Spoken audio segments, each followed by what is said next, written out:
Chapter 651. Yan Juexing, who was fleeing in a hurry, bumped into several groups of people along the way, but they were all sent away by Third Xian. He should be happy to pass the test easily, but Yan Juexing got angrier the more he thought about it. Whenever he thought of Yu Qianqiu, he would gnash his teeth in hatred. Different from Yu Qianqiu's ostentatious style of doing things, Yan Juexing always wanted to develop in a low-key manner, but there was someone who didn't let him have his way. From the beginning in the 100 Flowers Valley until now, as long as he met Yu Qianqiu, that guy would force him to become famous together with him. Now one of them was the world's #1 expert below the spirit-severing stage, who had killed countless people, and he had offended everyone. The other one was an absolutely dangerous person with a peerless skill, who was coveted by many people. The two juniors from the Chinese cultivation world were famous in the world together. The difference was that the former had found a strong backer, and no one dared to touch him openly for the time being. The latter was unlucky. He only had Bing Qingzi as his backer, so he was easier to bully. Naturally, people would find trouble with him first. Yan Juexing really couldn't figure it out. Regardless of whether they were enemies or not, both of them were outstanding figures of the new generation in the cultivation world. Didn't that guy know that the tallest tree in the forest would be blown away by the wind? Before he had the ability to protect himself, it was simply courting death to face so many experts with such great fanfare. Even if he had a backer, he couldn't rely on him for a lifetime, right? It was a complete country bumpkin, a local tycoon, and a nouveau riche. It was a miracle that he didn't die today. This was Yan Juexing's evaluation of Yu Qianqiu. However, what he didn't reflect on was that since the day he was born in the Chinese cultivation world, he was destined to have a height and starting point that many cultivators couldn't reach in their lifetime. His grandfather was the leader of the #1 sect in the Chinese cultivation world of diabolism. His maternal grandfather was the leader of the #1 sect in the righteous path. He also had the halo of the young palace master of the 100 Flowers Palace. When others were still struggling in the Ruoshui River for basic living conditions, he was already standing on the beautiful mountain peak. He didn't even want to look at it.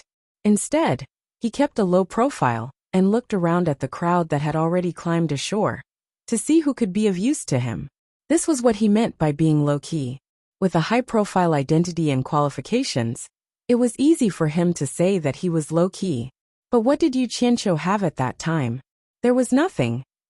Living in the cultivation world where the strong preyed on the weak, not to mention dignity, they didn't even have the right to ensure their own survival. Ever since he joined on Kwangsung, he had been in constant danger of being devoured. If you accidentally said something wrong, even if you revealed a look that made others unhappy, they could take your life. This was something that could happen in an instant. Moreover, if he died, he wouldn't even have the chance to show himself. He wouldn't even have the right to bury his head and keep a low profile. It was not easy for him to join supporting Immortal Island, but there were always people who wanted to harm him. He did the lowliest and most despised job. He was already so low-key that he couldn't be any more low-key. He almost dug a hole to bury himself alive, but he was still in a precarious situation. In the end, he was forced to abandon his dignity as a man and knelt down to beg for help for the sake of some spiritual herb seeds that could help him turn over a new leaf. It didn't matter if he lost his face, but he still owed a favor until now. A person of noble birth like Yan Juexing would never be able to understand the pain of a small fry like Yu Qianqiu. Yu Qianqiu sometimes looked back at the few women he met along the way. Bai Suzhen had never looked at him differently because of the change in his status. She had always helped him unreservedly. When he was tired, she was a trustworthy harbor that he could rely on. Furong also wouldn't look down on him because of his lowly status. On the contrary, from the moment the two of them met, he started to bully her. Yu Qianqiu was the only pure person left in this world until now. She treated his words as an imperial edict and did whatever he told her to do, without any consideration. Yu Qianqiu couldn't imagine how guilty he would feel if he hurt her. As a result, Yu Qianqiu was in fear and trepidation. He was afraid that this girl would suffer even the slightest grievance. Whatever she wanted, Yu Qianqiu would satisfy it at all costs, and put in all his effort to protect her. In fact, Farong wouldn't make any excessive requests of him. With the existence of these two women, Yu Qianqiu's heart was incomparably strong. He had the confidence to face any difficulties. Even if his final outcome was to be beaten into a cripple with 4 limbs missing, he did not lose everything. He still had the most precious thing. He had no reason to believe that these two women would still wholeheartedly accompany and take care of him for the rest of his life. They could stand the test of time. Even if he had the backing of the world's #1 expert, Bai Changchun, it wasn't as reassuring as these two women's soft shoulders. As for the other women, if he didn't have the corresponding strength to conquer them, would they fall in love with the little cultivator who was at the mercy of others? Yu Qianqiu believed that they were also good women. However, he subconsciously didn't dare to think too deeply about it. He just constantly gave himself confidence that they were also very good women. They were very good to him, very good. Yu Qianqiu was a small character struggling in the endless weak waters of the cultivation world. He struggled to stay alive in the endless weak waters of the cultivation world. When he finally climbed ashore and wanted to rest, he found that there were ferocious beasts eyeing him covetously. A good person had become a rare animal. There were only 2 paths for him to choose. He could either live with his tail between his legs like most people, or he could risk his life to stand out and fight for his own rights. He chose the latter without any hesitation. Yan Juexing had the capital to be low-key, but Yu Qianqiu didn't. The latter wanted to quickly stand out and get rid of the precarious situation, so he could only prepare to be low-key and be a high-profile person. When his crazy methods started to make people afraid, he was no longer a small cultivator that everyone could bully. At the very least, those cultivators at the same level as him didn't dare to provoke him anymore. His reputation rose, and many big figures who couldn't come into contact with him in the past began to notice his existence and reached out to recruit him. Yan Juexing had also noticed him at that time and wanted to take him in for his own use. Until now, Yu Qianqiu's reputation in the various countries could be said to be notorious. However, he still managed to carve out a path of blood and successfully protected himself. At the very least, other than the top soul formation experts in the cultivation world, cultivators below the soul formation stage didn't dare to easily find trouble with him. This was the difference between Yan Juexing, who was born with a noble background and acted low-key, and Yu Qianqiu, who was born with a grassroots background and acted high-key. It was because everyone's starting point was different. There was no such thing as country bumpkin, local tycoon, or nouveau riche. At the end of the day, everyone wanted to succeed by hook or by crook. There were also many people who died in Yan Juexing's hands. Different paths led to the same goal, and it all depended on who won in the end. Swoosh! The giant silver sword blocked in front of Bing Qingzi and his disciple who were trying to leave the cornucopia. The atmosphere suddenly became solemn. It seemed that when Lanfeng was starting to stand up for Yu Qianqiu, Pei Fong and the other 2 looked at each other and laughed in their hearts. It couldn't be better to directly get rid of Bing Qingzi through Wen Lanfeng's hands. Yu Qianqiu was also full of excitement. He didn't kill Yan Juexing, but it was also good to kill his backer. This guy's thinking was very simple. As long as it was his opponent's power, he would not let it go if he could eradicate it. The weaker the opponent, the stronger he would be. Bing Qingzi secretly cursed. It would probably be hard for him to have a good ending today. He turned to stare at Wen Lanfeng and said, "Wen Lanfeng, I have no enmity with you. What do you mean by this?" Wen Lanfeng's body began to emit a threatening aura. His long hair gradually fluttered behind him. He stared at Bing Qingzi ruthlessly and said indifferently, "What do I mean? Do I still need to explain?" The spirit-severing stage experts in the air retreated one after another. Once these 2 guys started fighting, the remaining power would be very frightening and could easily harm the innocent. Bing Qingzi also knew that he was no match for Wen Lanfeng. It was meaningless for him to risk his life. He looked at Lu Yanqing, who was wearing a gauze hat, and said, "Miss Lu, my ice palace has always been very respectful to Spirit Fong Valley. Every year, we would send disciples to collect snow spirit grass and offer it. I hope Miss Lu can plead for this old man from brother, when on account of our many years of friendship." He was flexible and good at finding people. He found Wen Lanfeng's nemesis in an instant. As a result, Wen Lanfeng's threatening aura weakened a little before Lu Yanqing opened her mouth. Pei Fong and the others frowned at the sight. Lu Yanqing was silent for a while. She tilted her head to look at Wen Lanfeng and sighed slightly. Does everything need to be solved by fighting and killing?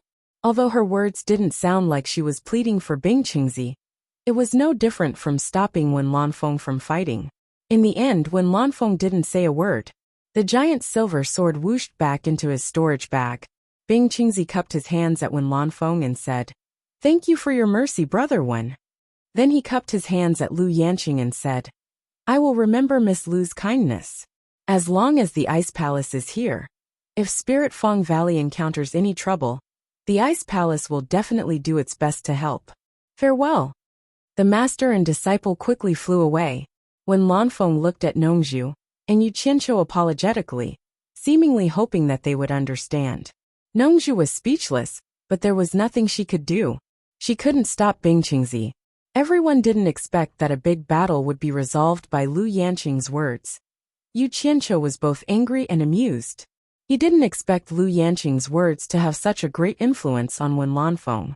Wen Lanfeng didn't think that at this point, everyone's position was already clear.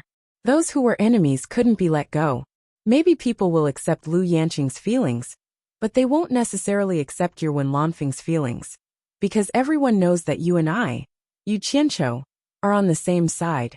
But I, Yu Qianqiu, and Yan Zhuixing are sworn enemies. For the first time, Yu Qianqiu had the idea of stripping Lu Yanqing naked and throwing her on the bed to vent his anger. This woman was too bullshit. If you don't know anything, don't get involved. In the cultivation world, if problems could be solved by talking nicely, then everyone would ask you to be the peacemaker. What's the point of fighting? What's the point of fighting? What's the point of fighting? There were some words that had to be said. Yu Qianqiu stared at Lu Yanqing and said in a low voice, "Senior Lu's compassion is really admirable. But I have a word of advice for you. You let the Ice Palace people go today, but if they hurt Spirit Fong Valley in the future, I hope you won't regret it." Yu Qianqiu, stop it. Nongzhu frowned and stopped him. When Lanfeng smiled apologetically and said, "Yu Qianqiu, I'll let it go this time next time." "You're too kind, senior." Yu Qianqiu waved his hand to interrupt him and said indifferently, "It's better to rely on yourself than on others. I won't bother you next time. I just hope Senior Wen and Senior Lu can fulfill their promise." Chapter 652. When Lanfeng and Lu Yanqing were speechless. Everyone could tell that when Lanfeng and Lu Yanqing were drawing a clear line. Everyone felt it was incredible. Yu Qianqiu was really bold. He dared to speak to Wen Lanfeng and Lu Yanqing in such a tone. Didn't he know that without Wen Lanfeng's protection, there were too many people here who wanted his life? However, the two people involved were well aware that Yu Qianqiu was fully qualified to speak to them like this, because of his identity as Bai Changchun's disciple. On the contrary, the two dared not speak too harshly to Yu Qianqiu. Even if Lu Yanqing was the most beautiful woman in the world, she still felt a lingering fear when she thought of the terrifying figure behind Yu Qianqiu. That old man wouldn't care how beautiful you were, and he wouldn't show mercy to you just because you were a girl. No matter how beautiful you were, in his eyes, you were just a bag of stinky skin. If you made him unhappy, he would directly consider whether you still had the need to live. It was a completely inhuman way of thinking, and the way he dealt with things was frighteningly direct. When Lanfeng nodded silently and said, "Don't worry, I will do what I promised you." Yu Qianqiu turned to Nongzhu and said, "Let's go. Take them with us." The two people he was referring to were Furong and Zi. "You." Nongzhu shook her head, not knowing what to say, then nodded. The two were just about to leave when they suddenly heard someone shout, "Stop!" The two looked back and saw Hu Changshu flash out.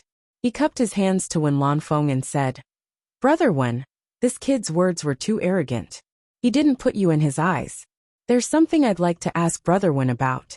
Does this brat mean that he has nothing to do with Brother Wen from now on?" When Lanfeng suddenly looked at Hu Changshu, his eyes filled with killing intent. "Hu Changshu, what do you want to say? I won't lie in front of Brother Wen." Hu Changsho stared coldly at Yu Qianqiu and said, "If he really has nothing to do with Brother Wen, I want to settle the score with him for killing my Yin Palace disciple. If I still have a close relationship with Brother Wen, then I have no choice but to give Brother Wen face and let this matter drop." At this time, Wen Lanfeng naturally wanted to support Yu Qianqiu, but who knew that before he could speak? But he heard Nongzhu shout, "Wen Lanfeng, from now on, Yu Qianqiu has nothing to do with you." Wen Lanfeng looked back and swallowed the words he was about to say. Nongzhu sneered arrogantly and said, "I'd like to see who dares to hurt Yu Qianqiu." He was also furious. These people really didn't know the immensity of heaven and earth. They thought that Yu Qianqiu could be trampled upon after leaving Wen Lanfeng. At this time, if he didn't stand out, then he would have come here in vain. Otherwise, there was no need for him to beg for Bai Changchun's jade pendant. Wasn't it just a precaution? Good, very good. Hu Changsho clapped his hands and smiled. With Nongzhu's words, I can rest assured. A black shadow flashed to his side. Yin Baikong, dressed in a black robe, stood out and said with a dark face, "Since you have nothing to do with Brother Wen, Yu Qianqiu, it's time to settle our debt." Hu Changsho glanced at him and chuckled. "I wonder what debt this kid owes you that it's worth Brother Yin to come personally." "The 7 treasures pill," Yin Baikong said with a dark face. "This kid sold the 7 treasures pill to me. Of course I have to look for him." Before the incident, he had sent people to look for Niu Yud, hoping to discuss the next batch of limit-breaking pills and 7 treasures pill. Unfortunately, a few days had passed and not even a shadow of Niu Yud was seen. In addition to the 7 treasures pill incident, Yin Baikong had a faint feeling that something was wrong. He even suspected that he had fallen into someone's trap. If this matter was not resolved, the World Commerce Association would be in big trouble. Everyone was in an uproar. Who would have thought that the 7 treasures pill was sold to Yin Baikong by Yu Qianqiu? Wasn't it refined by Niu Yud? In reality, the matter of the 7 treasures pill incident was only known to the higher-ups of various parties. The news had not been spread. After all, the cause of the incident was still unclear. "It's really a broken drum, and a messed-up person beating," Yu Qianqiu sneered and said. "Yin Baikong, what does the 7 treasures pill have to do with me? I obviously didn't want to sell it to you, but you forcefully bought it from me. Moreover, this was clearly a transaction between you and Niu Yud. I didn't earn a single spirit stone. I was only an errand boy. I don't know, and I don't want to know, what's wrong with the 7 treasures pill. If there's a problem, look for Niu Yud, don't look for me." Yin Baikong said with a cold expression. "If I can find Niu Yud, I won't look for you. Since you're involved in this matter, don't think of getting away so easily. Think of a way to help me find Niu Yud." At this moment, Ziyi flew over together with Hibiscus. It was Nongzhu who called the two of them over. Yu Qianqiu was startled, and the haze on his face immediately turned into a smile. He held Hibiscus's hand and said, "What are you doing here? Did someone bully you again?" Hibiscus looked around with hatred in her eyes. Yu Qianqiu smiled faintly and turned back to Yin Baikong.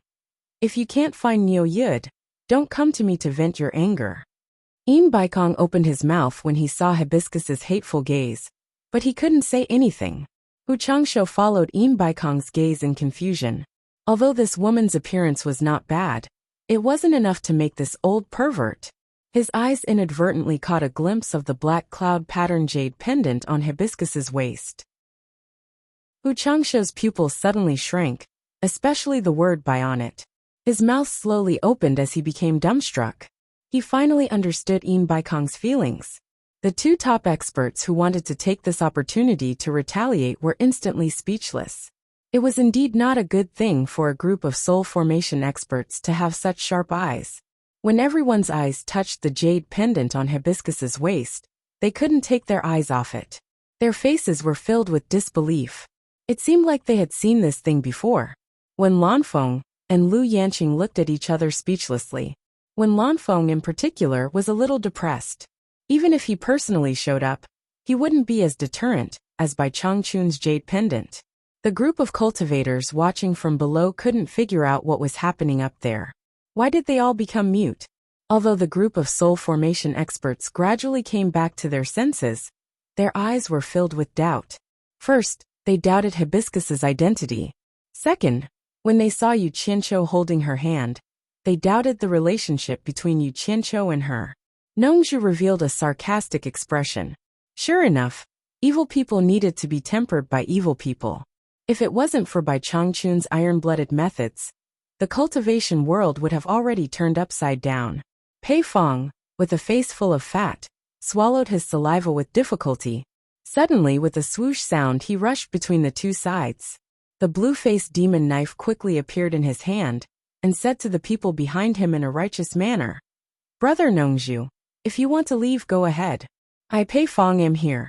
If anyone dares to stop you, they will have to go through me first." After saying that, he hurriedly shouted to Ouyang Da and Qi Jiujuan, "Two brothers, quickly come and help me." The two behind him heard this, and quickly flashed over. In the blink of an eye, one of them wore the deadly claws while the other used the sovereign descending ruler to wait for the enemy. The three of them stared at Yin Baikong and Hu Changsha like tigers watching their prey. They seemed to want to escort Nongzhu and the others away at all costs. The group of soul formation experts rolled their eyes. They had seen shameless people, but they had never seen someone as shameless as Fatty Pei. Moreover, there were two who were willing to be shameless with him. Did these three guys have the qualities of the top 10 experts? Even if they wanted to flatter, they shouldn't do it like this. They have that jade pendant. Do they still need you to protect them? Would Yin Baikong and Hu Changsho dare to act recklessly? The most depressed ones were Yin Baikong and Hu Changsho. The two of them almost fainted from anger. Did we say that we were going to fight? These three guys actually took advantage of this situation to play this trick. It was fine if they wanted to flatter, but they also had the suspicion of confusing the public. It was as if the two of them were the murderers, and the three of them were sacrificing themselves to save the others. They were simply not afraid of making things worse. Imagine, if the scene of this confrontation reached Bai Changchun's ears, that terrifying guy wouldn't even listen to an explanation. Once there was a misunderstanding, someone might die. They could be angry, but Pei Fong didn't care that much. It was not easy to come across such a good opportunity. If he didn't seize it, he would be letting himself down.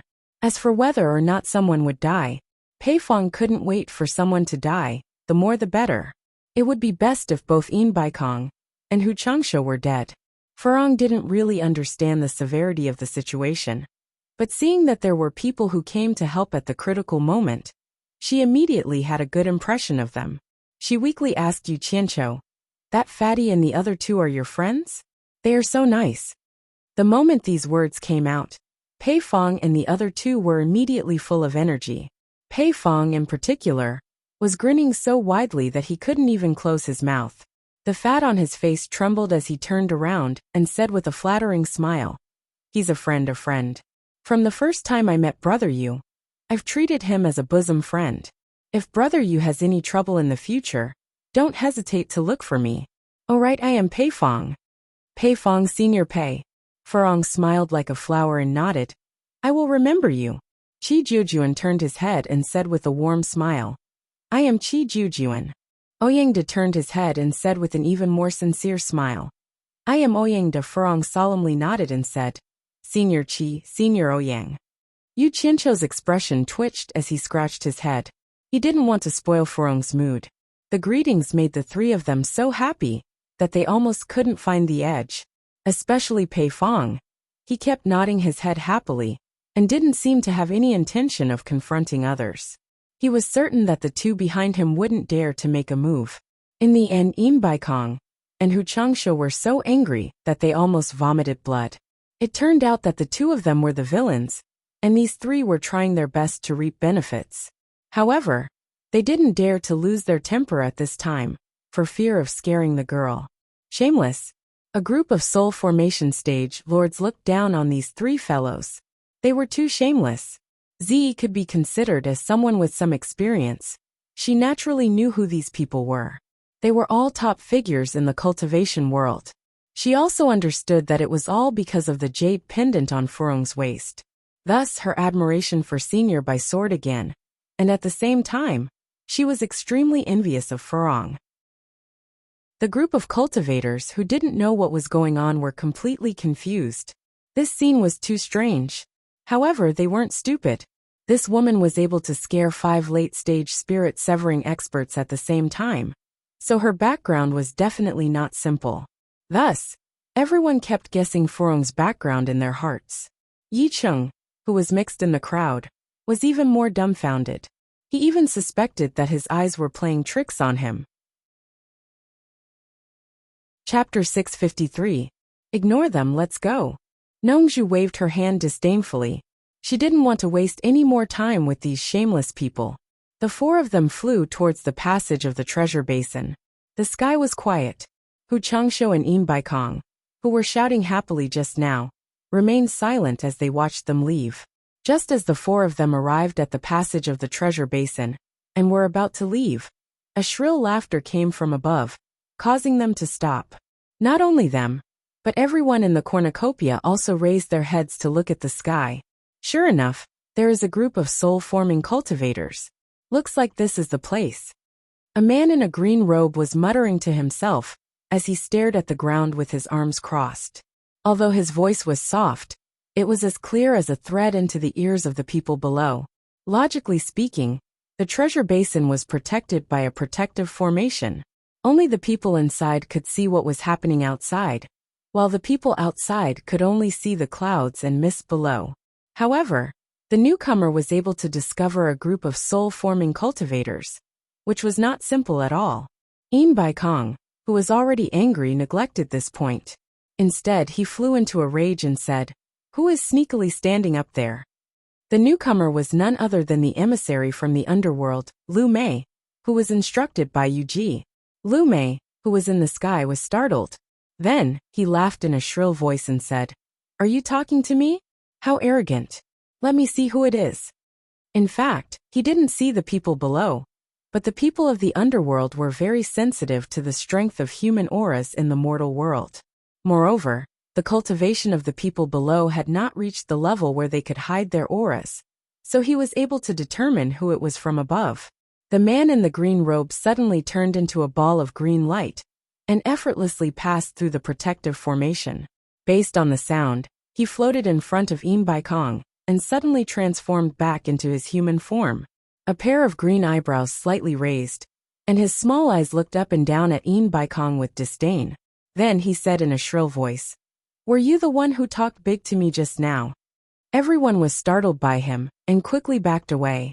Especially Pei Fong and the other 2 who just ran out. They quickly moved away. One had to know that the cornucopia's defensive formation was personally set up by Yin Baikong, a late-stage deity transformation expert. Its defensive power was exceptionally strong, and even if an expert of Pei Fong's level were to force his way in, he would still cause quite a commotion.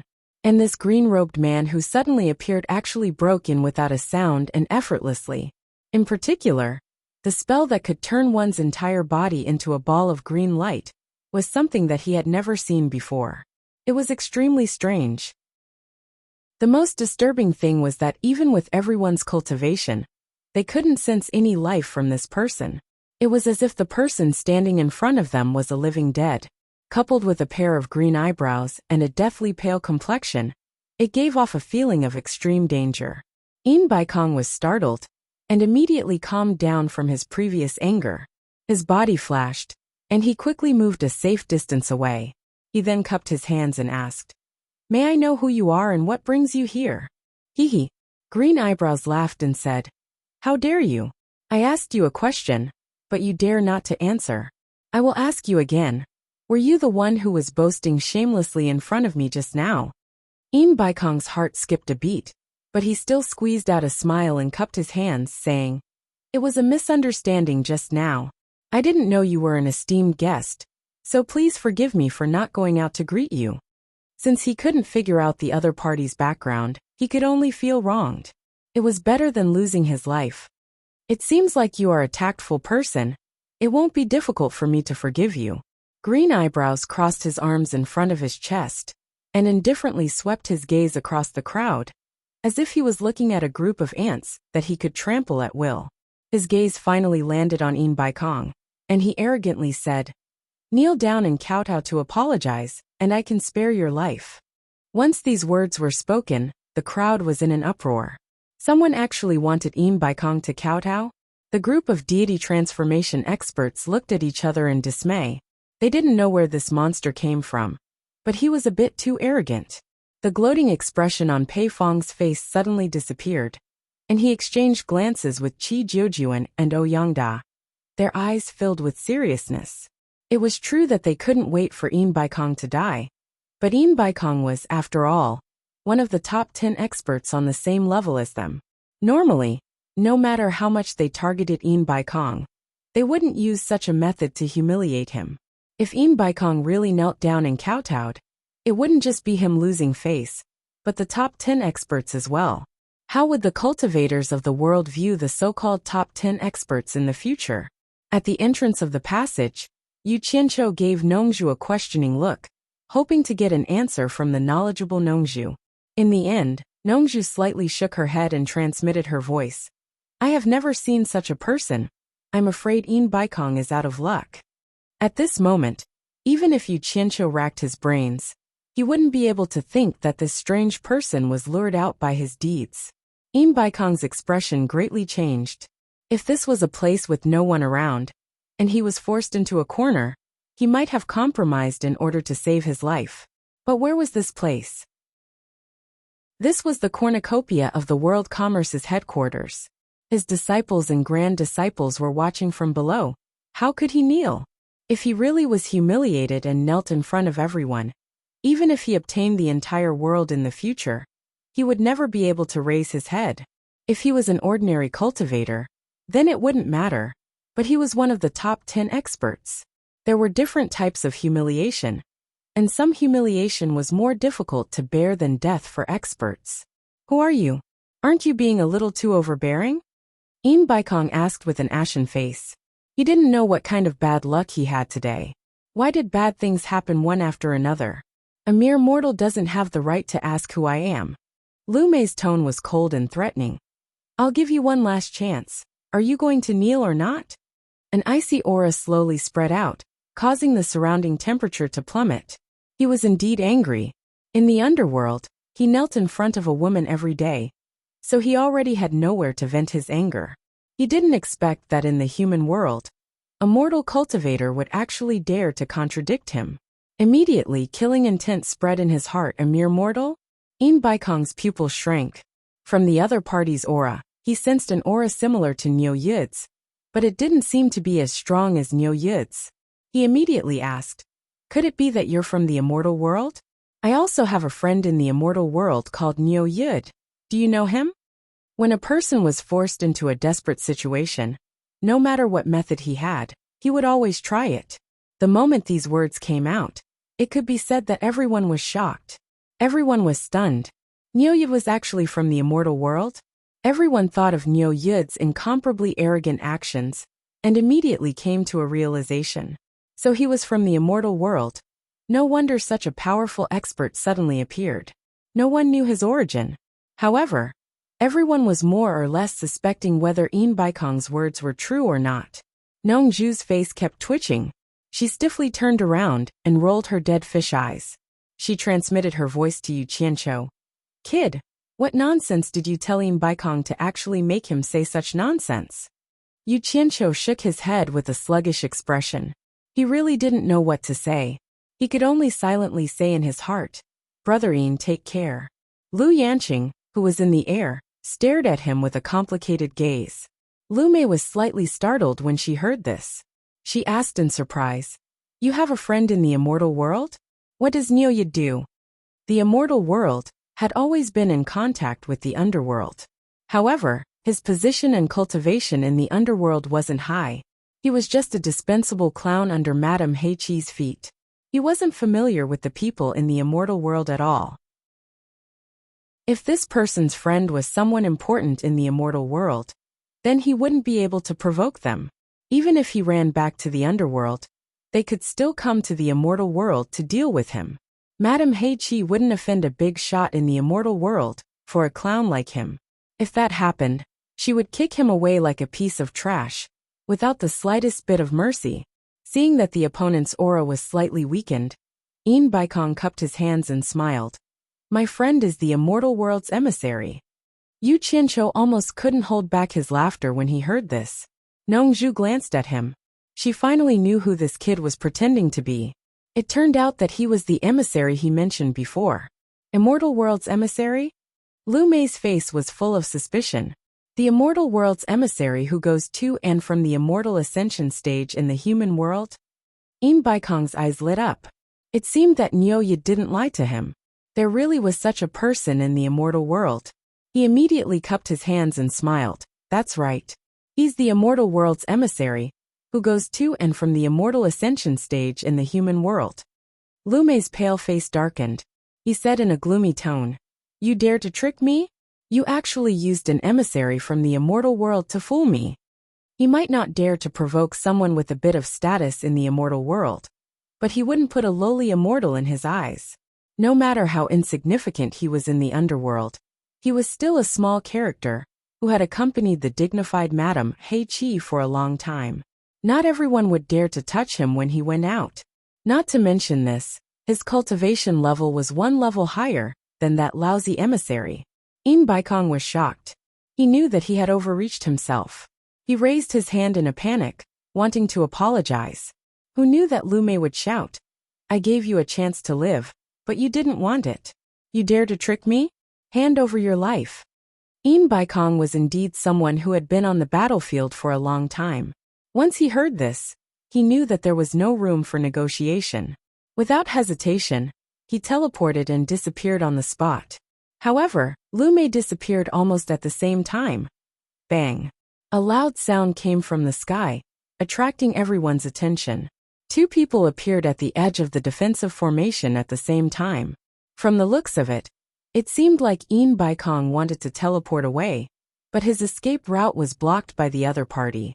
Before anyone could clearly see what was going on, they only saw a green light and a white light violently colliding.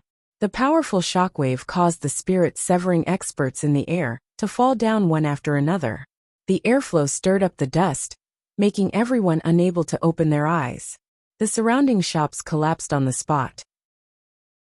Some of the Foundation establishment cultivators couldn't even stand steadily and were directly pushed to the ground by the strong airflow that was blowing towards them. Chapter 654.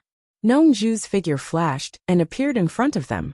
She quickly pushed out a wall of light with one palm, protecting the three people behind her. The sandstorm and debris were like shuttles, smashing against the wall of light with a pitter-patter.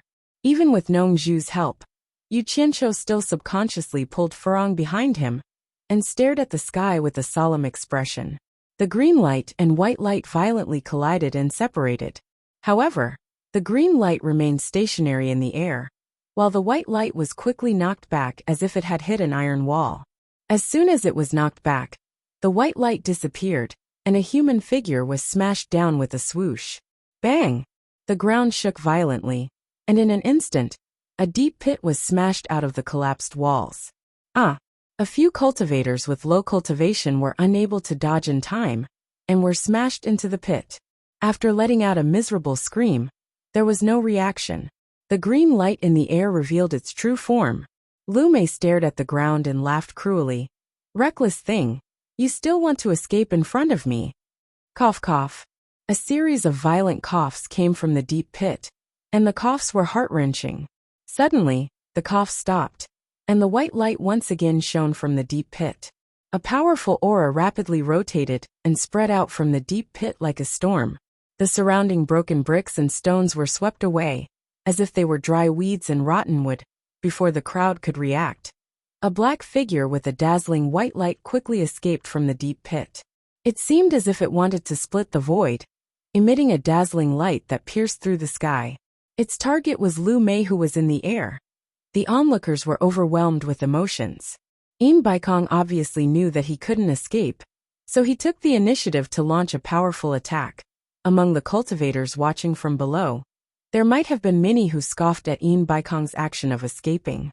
But now, who would dare to say that Baikong, one of the top 10 experts in the world, was a coward who ran away? Xiao, The black figure with the cone-shaped white light emitted an ear-piercing sound of breaking through the air. It was like a divine arrow that was shot from a bow, breaking through thousands of kilograms. Everyone below had their hearts in their throats as they stared at Baikong's all-out attack with wide eyes. Whether they had a grudge against him or not, they all hoped that he could defeat the enemy in one strike. "How dare you?" Lu Mei shouted in a shrill voice. With a swoosh, he charged towards the incoming white light.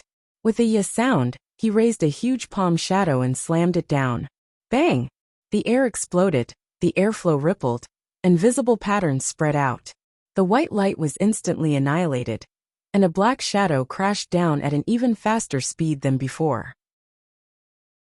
More than half of the shops in the treasure basin collapsed in an instant. Bang! The ground shook, and an even larger pit appeared. It's over. Baikong is finished. This thought suddenly popped up in everyone's mind. It was quiet all around. Everyone stared at the newly created pit without blinking. There was no movement inside. Was he dead? The shrill laughter rose again. Green Eyebrows glanced at the crowd below and said, "Did you see that?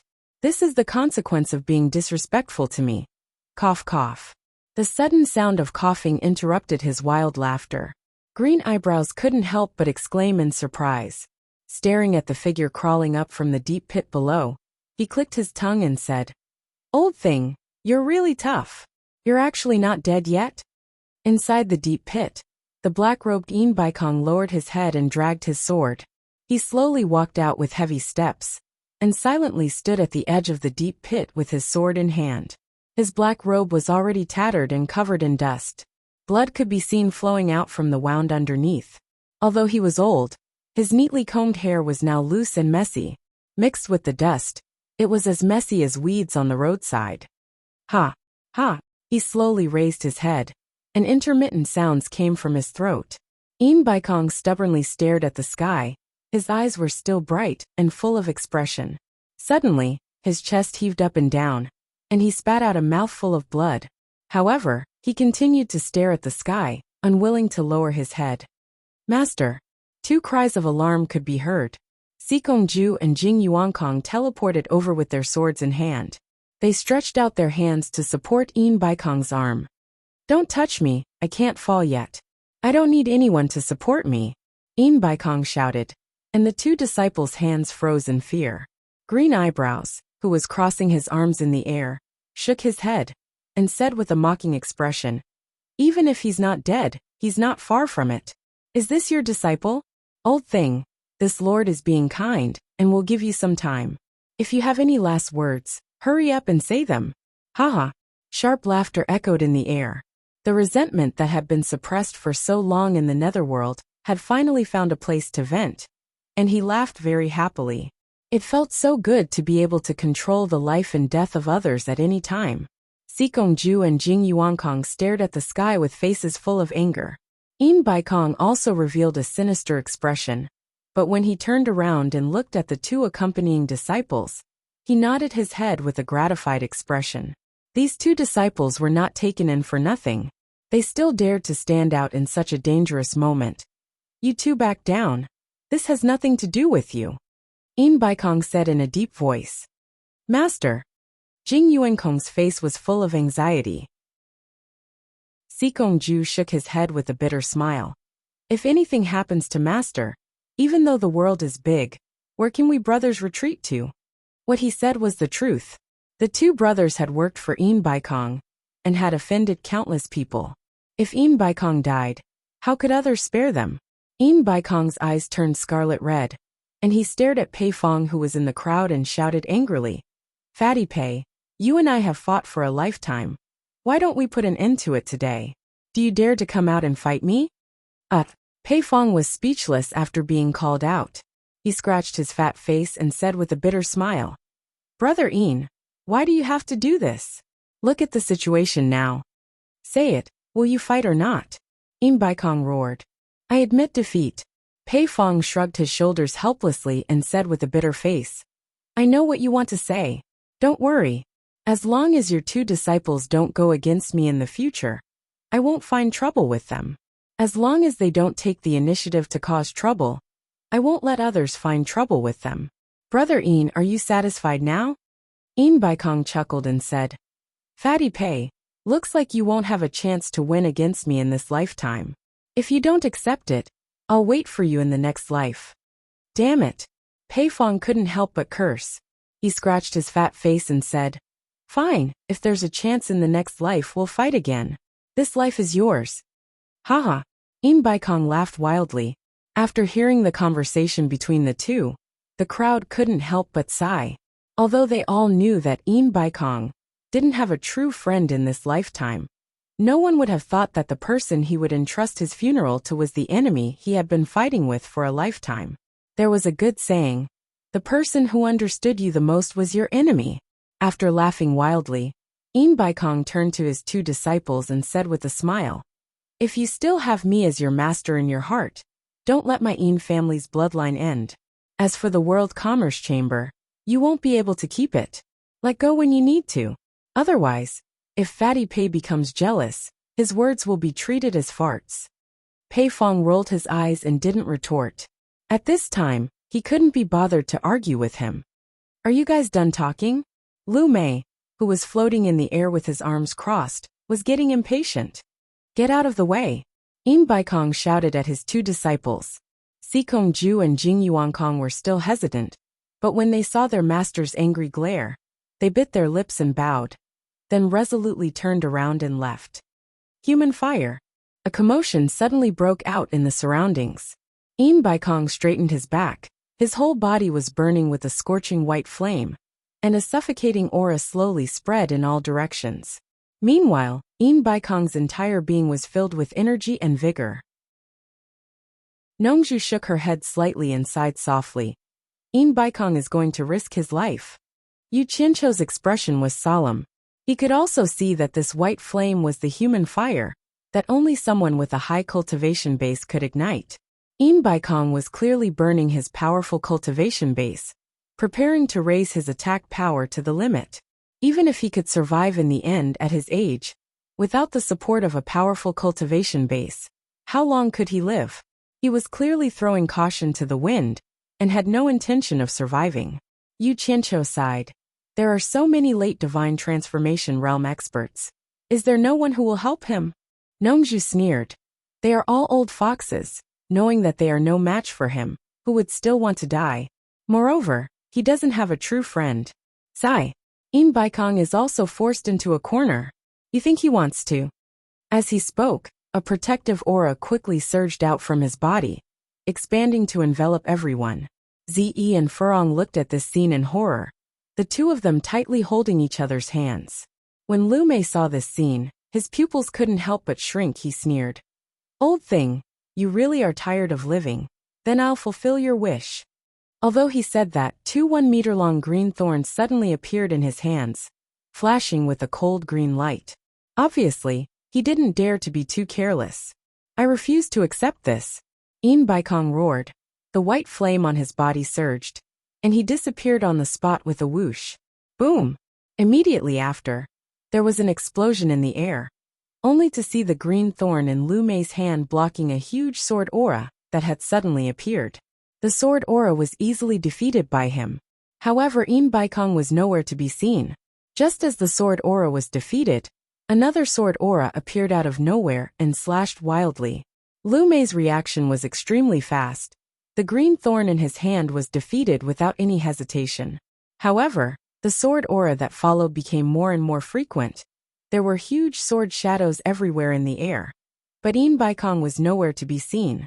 Boom boom! Explosions sounded continuously, gradually enveloping Lu Mei, and he wantonly slashed wildly.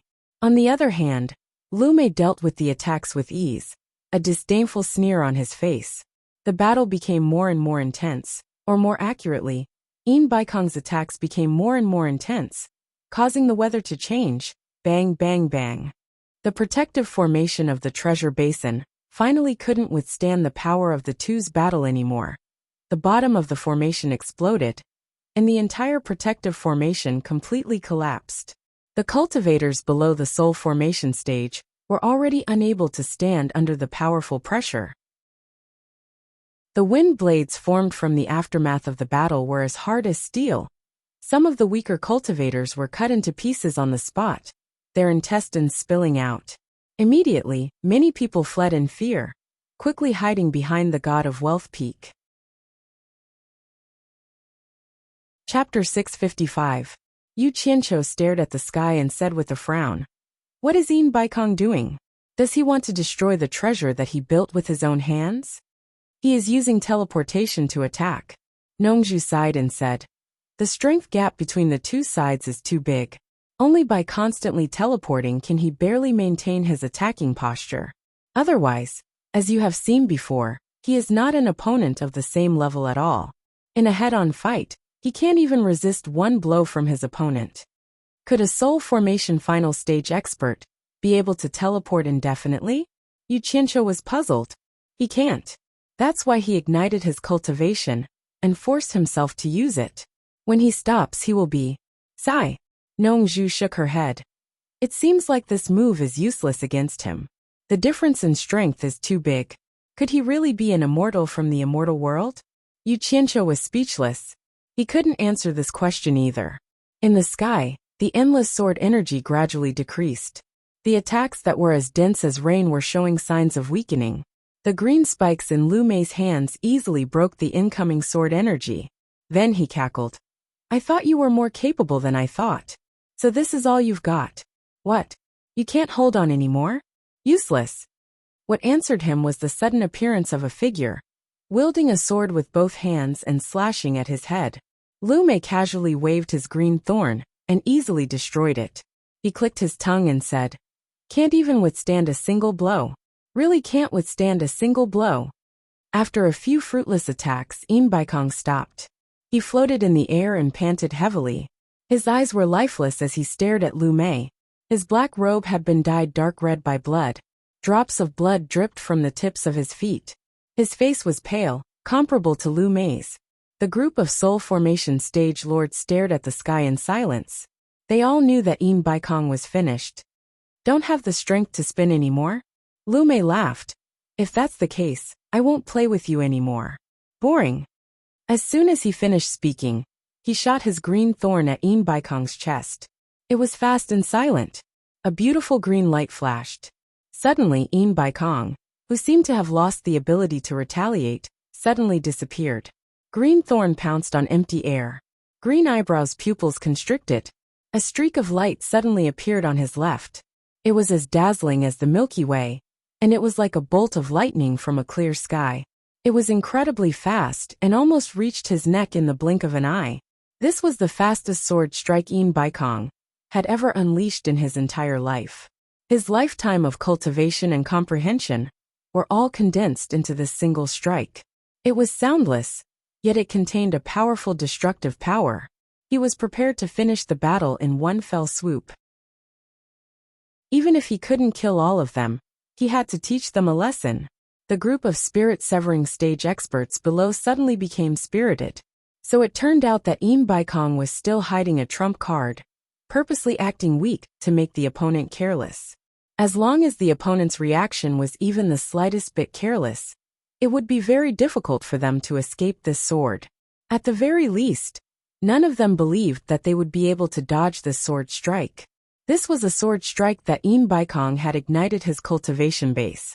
Even when Lan Feng, who had been silent all this while, had a trace of amazement in his eyes.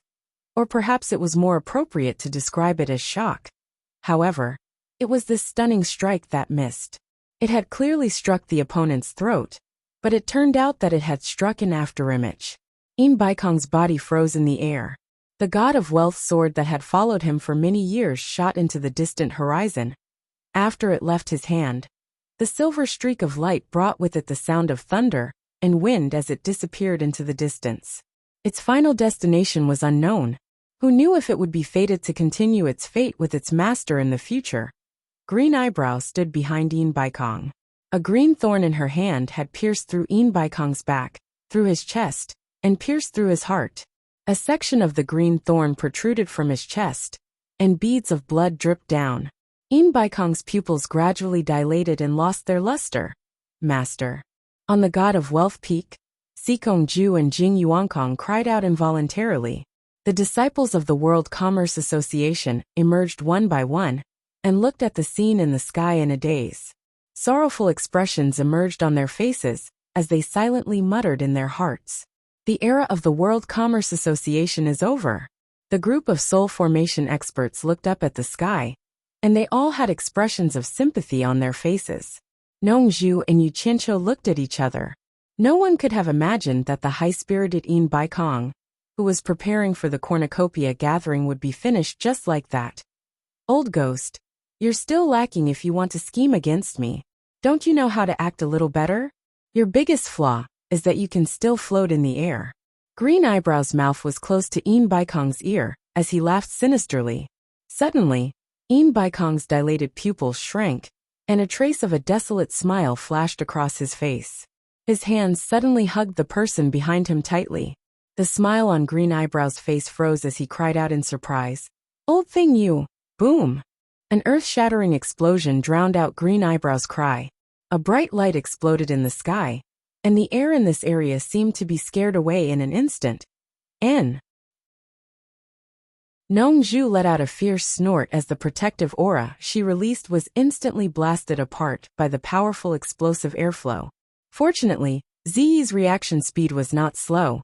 Almost at the same time when Nongzhu's protective aura was blasted apart, her protective aura came up again. Fortunately, although Nongzhu's protective aura was blasted apart, it was enough to offset the remaining power of the explosion. If it wasn't for Ziyi's protective aura, the four of them would have been covered in dust. Among the group of spirit-severing experts below, except for a few spirit-severing experts in the late stage, everyone else's protective aura was blasted apart. However, it was not a big deal. After all, the experts who could become lords of a territory all had similar cultivation as Nongzhu. However, they did not have Ziyi by their side, so they were all covered in dust. However, no one cared about this now. They all stared at the sky dumbfoundedly. Unfortunately, the dust was everywhere, and no one had the ability to see through it. No one would have thought that Yin Baikong's trump card actually had a hidden move behind it. He had stored a large amount of true essence to self-destruct his Dantian. A late-stage spirit-severing expert was indeed a late-stage spirit-severing expert. After consuming a large amount of true essence, he still had such a powerful self-destruct ability. Fortunately, the true essence in Yin Baikong's body had already been greatly consumed. Otherwise, the self-destruction of a late-stage spirit-severing expert would not be a joke. It was estimated that many mid-stage spirit-severing experts would more or less suffer some injuries. While everyone was feeling emotional, they were all guessing what happened to the green-robed man. Guessing was just guessing. No one went up to check. Pei Fong, who was inside the protective aura, had a twitch on his chubby face. He muttered absent-mindedly, "Didn't you promise me to settle the score in your next life? You've already self-destructed. You don't even have the chance to reincarnate. What next life are you talking about? Yin Baikong. Yin Baikong. You are indeed worthy of your title as an old fox. Even when you're F*** king committing suicide, you still have a hidden move. I admire you." Everyone knew that this time, Yin Baikong was really dead. He was completely dead. It was estimated that not even a piece of him could be found. Another one of the top 10 experts in the cultivation world had fallen. The dust gradually dispersed. At this moment, the god of wealth peak behind everyone suddenly let out a loud rumble. The ground shook continuously. Everyone turned their heads to look. It turned out that due to the impact of the explosion, half of the god of wealth peak had collapsed from top to bottom. There was still half of it standing there. It was an indescribably strange sight. The Hall of Wealth on top was still there. There was also that ancient pine tree. This was all thanks to Sikong Ju and Jing Yuankong's combined efforts. It was as if they had risked their lives to keep these two items on the God of Wealth Peak. As if sensing the disappearance of its owner, even the God of Wealth Peak was crying in a collapsing manner. With Yin Baikong's death, it was unknown whether the enormous world commerce that he had single-handedly founded would continue to exist in the cultivation world. With Yin Baikong's death, it was unknown whether Cornucopia would be rebuilt and restored to its former glory. Although the dilapidated god of Wealth Peak still stood tall, the black-robed old man who had stood under the pine tree for over 1,000 years, and often stroked the rough tree trunk, while gazing at the sea of clouds, would no longer appear. Many people present would remember the voice and appearance of this old fox, who would rather die than submit, because of this self-destruction. Yu Qianqiu let out a light sigh. He didn't know what to say. Actually, Baikong's death was beneficial to him. At least no one would pursue the relationship between him and the elixir. However, why did he feel that Baikong's death was a little hard to accept? Was it too sudden? It was hard to explain. Hehe. Old ghost, you think you can scheme against me like this? You're really an ant trying to shake a tree. You overestimate yourself. A sharp and sinister laughter came from the sky, causing everyone to turn pale with fright. They saw a transparent green ball floating in the sky, where the dust had dispersed. The green-robed man was standing inside, safe and sound. That green ball was obviously something similar to a protective aura. It actually blocked Baikong's self-destruction. Too strong. Everyone had this thought. They didn't expect that Baikong's self-destruction wouldn't injure him in the slightest. He was really too strong. The green ball disappeared, and green eyebrows landed on the ground in a flash. With his hands behind his back, he looked at everyone indifferently, as if he was looking at a group of ants. His gaze suddenly landed on Pei Fong, whose body was very conspicuous. He stretched out his hand and beckoned with his finger. You come out. I have something to ask you. A trace of panic flashed across Pei Fong's face. He wasn't necessarily stronger than Baikong. Thus, he tried his best to shrink his body, trying to shrink as much as possible. Then he pretended to look around, as if he didn't know who he was calling. However, everyone's gaze was fixed on him. Little fatty, I'm talking about you. Green eyebrows proudly pointed at Pei Fong and said. Pei Fong knew that he couldn't hide anymore. If he knew that this matter would involve him, he wouldn't have stayed and watched the show. He squeezed out a smile on his fat face and walked out. He cupped his hands and said, I'm Pei Fong. What orders do you have for me? Don't be afraid.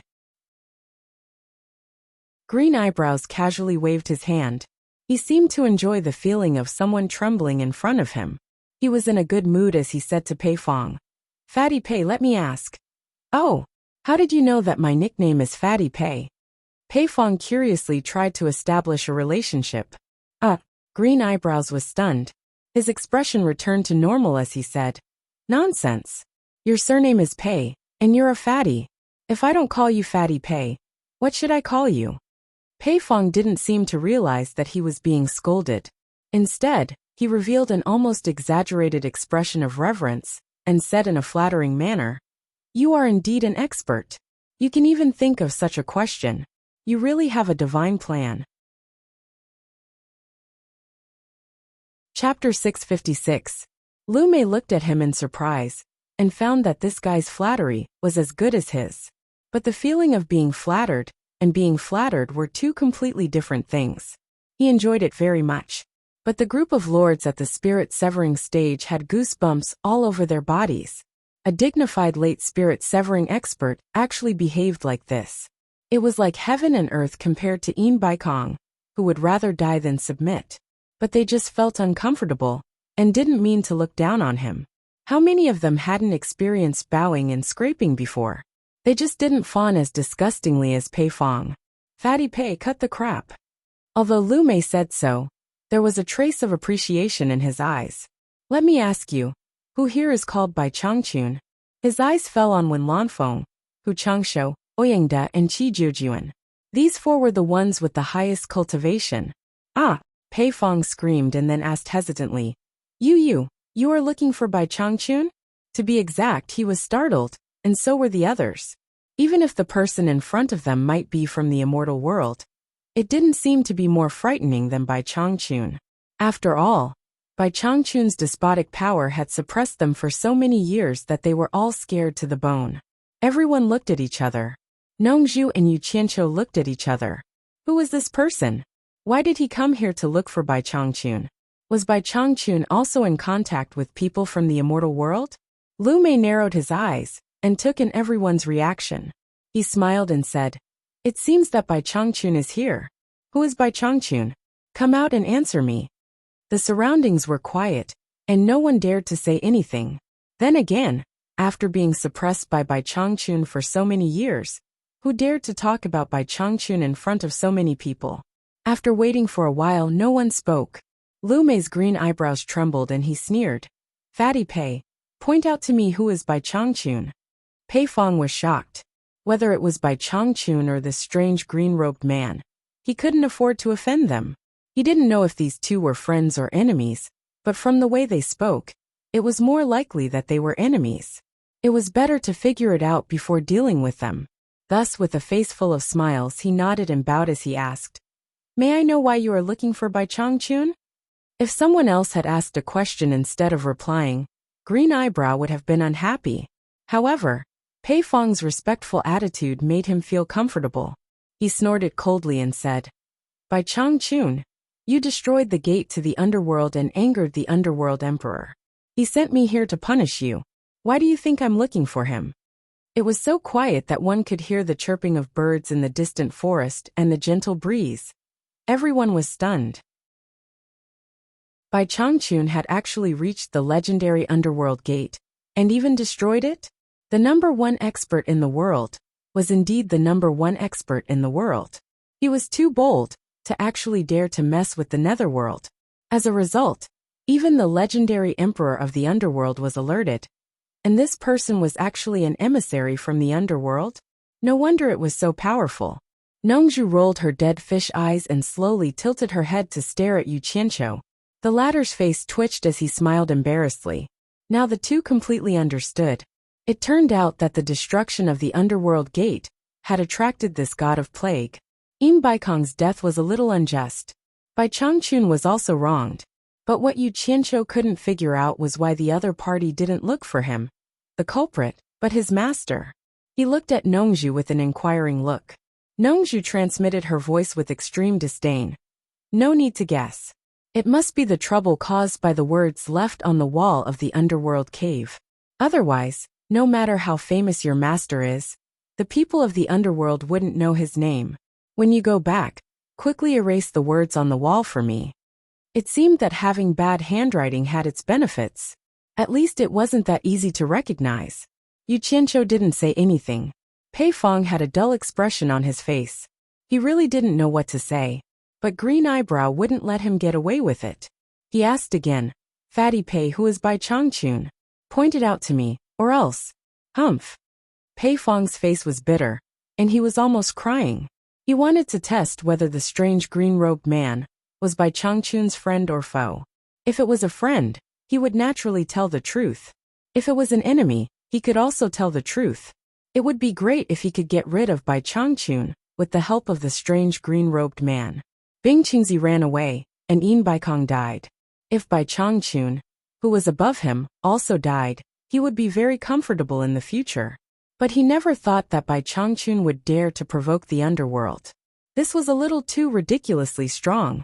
In this case, if Bai Changchun and the strange green-robed man fought, it was still uncertain who would win. But if Bai Changchun won, how could he let go of the informant? If he lied, the green-robed man would definitely get even with him. It was difficult. The group of lords of the soul formation stage also looked at him with sympathy. They could all understand his feelings. Do you want me to force you to say it? Green Eyebrow was a little impatient. Pei Fong had no other choice. He had to get through this first. He was just telling the truth. Bai Changchun shouldn't be so petty, right? He coughed and said with a wry smile. It's not that I don't want to point it out, but Bai Changchun isn't here at all. Bai Changchun is the world's #1 expert. He lives in the demon domain all year round. Why would he hang out with small figures like us? His words were very respectful to Bai Changchun. He completely had an attitude of not offending either side. The world's #1 expert? No wonder he dares to say that he's invincible in the world. Green Eyebrow sneered. Suddenly, he was startled and his eyes flickered. You said Bai Changchun lives in the demon domain? He remembered that the female ghost cultivator had said that the place shrouded by the dark clouds was the demon domain. That's right, Pei Fong explained. Bai Changchun is the world's #1 expert. He leads the thousands of demon kings and ghost king in the entire demon domain. He is the master of the demon domain. He. Green Eyebrow suddenly laughed sharply. He understood everything and instantly said with a murderous expression, "So he is the master of the demon domain. No wonder that female ghost cultivator dared to lie to me. When I go back, the first person I'll deal with is you, bitch. I'll let you know what it means to beg for death." As soon as he finished speaking, his whole body turned into a green light and flew away. Seeing him leave just like that, everyone heaved a sigh of relief. Looking at the messy treasure bowl, everyone was speechless. However, at this moment, another green light flashed in the sky and turned into a human figure. Who else could it be but the strange green-robed man who had just left? Why did he come back? When everyone's heart was pounding, Green Eyebrow pointed to Pei Fong, who was surprised and said, "Fatty Pei, let me ask you again. Who are Nanhai Nongzhu and Yu Qianqiu? Where do these two people live?" Nongzhu and Yu Qianqiu were stunned when they heard this. Now they were 100% sure that it was the words left on the ghost's cave that caused the trouble. Both of them were blaming their own hands in their hearts. Yu Qianqiu wanted to slip away immediately. He said to Nongzhu, "Let's go. While he doesn't know who we are, let's go quickly." Nongzhu agreed. The two of them grabbed Zi and Furong and wanted to run away. "Stop." With a sharp shout, Green Eyebrow's eyes locked directly on them. There was no other reason. When he said that, everyone subconsciously turned to look at them. Their eyes betrayed them. The four of them paused and slowly turned around. Nongzhu and Yu Qianqiu had the same bright and harmless smile on their faces. But Zi and Furong were obviously very afraid. Green Eyebrow pointed at them and said, "Come here." Yu Qianqiu secretly transmitted his voice to the three of them. "Don't be afraid. I'm here. He can't do anything to us. Follow me closely. Don't be too far away from me. When the critical moment comes, I have a way to help you escape." "Damn it, brat. Why are you still pretending to be mysterious at a critical moment? I know you're good at escaping. If you want to escape, you should do it now. Why are you waiting for the critical moment? If you wait any longer, I'll be scared to death." "Hurry up." Nongzhu secretly transmitted his voice and urged. Yu Qianqiu didn't bother to pay attention to him. He wouldn't reveal his last secret unless it was absolutely necessary. Then, he held Furong's hand and gave her a firm look that said, "Trust me." When Furong saw that, she was relieved. She didn't even want to think about it, and believed him without any reason. Quietly, she was led away by him by the hand. "Bastard, I'll deal with you later." Nongzhu secretly transmitted his voice and complained. But she had no choice. With her cultivation, she couldn't escape with Zi at all. She could only place her last hope on Yu Qianqiu.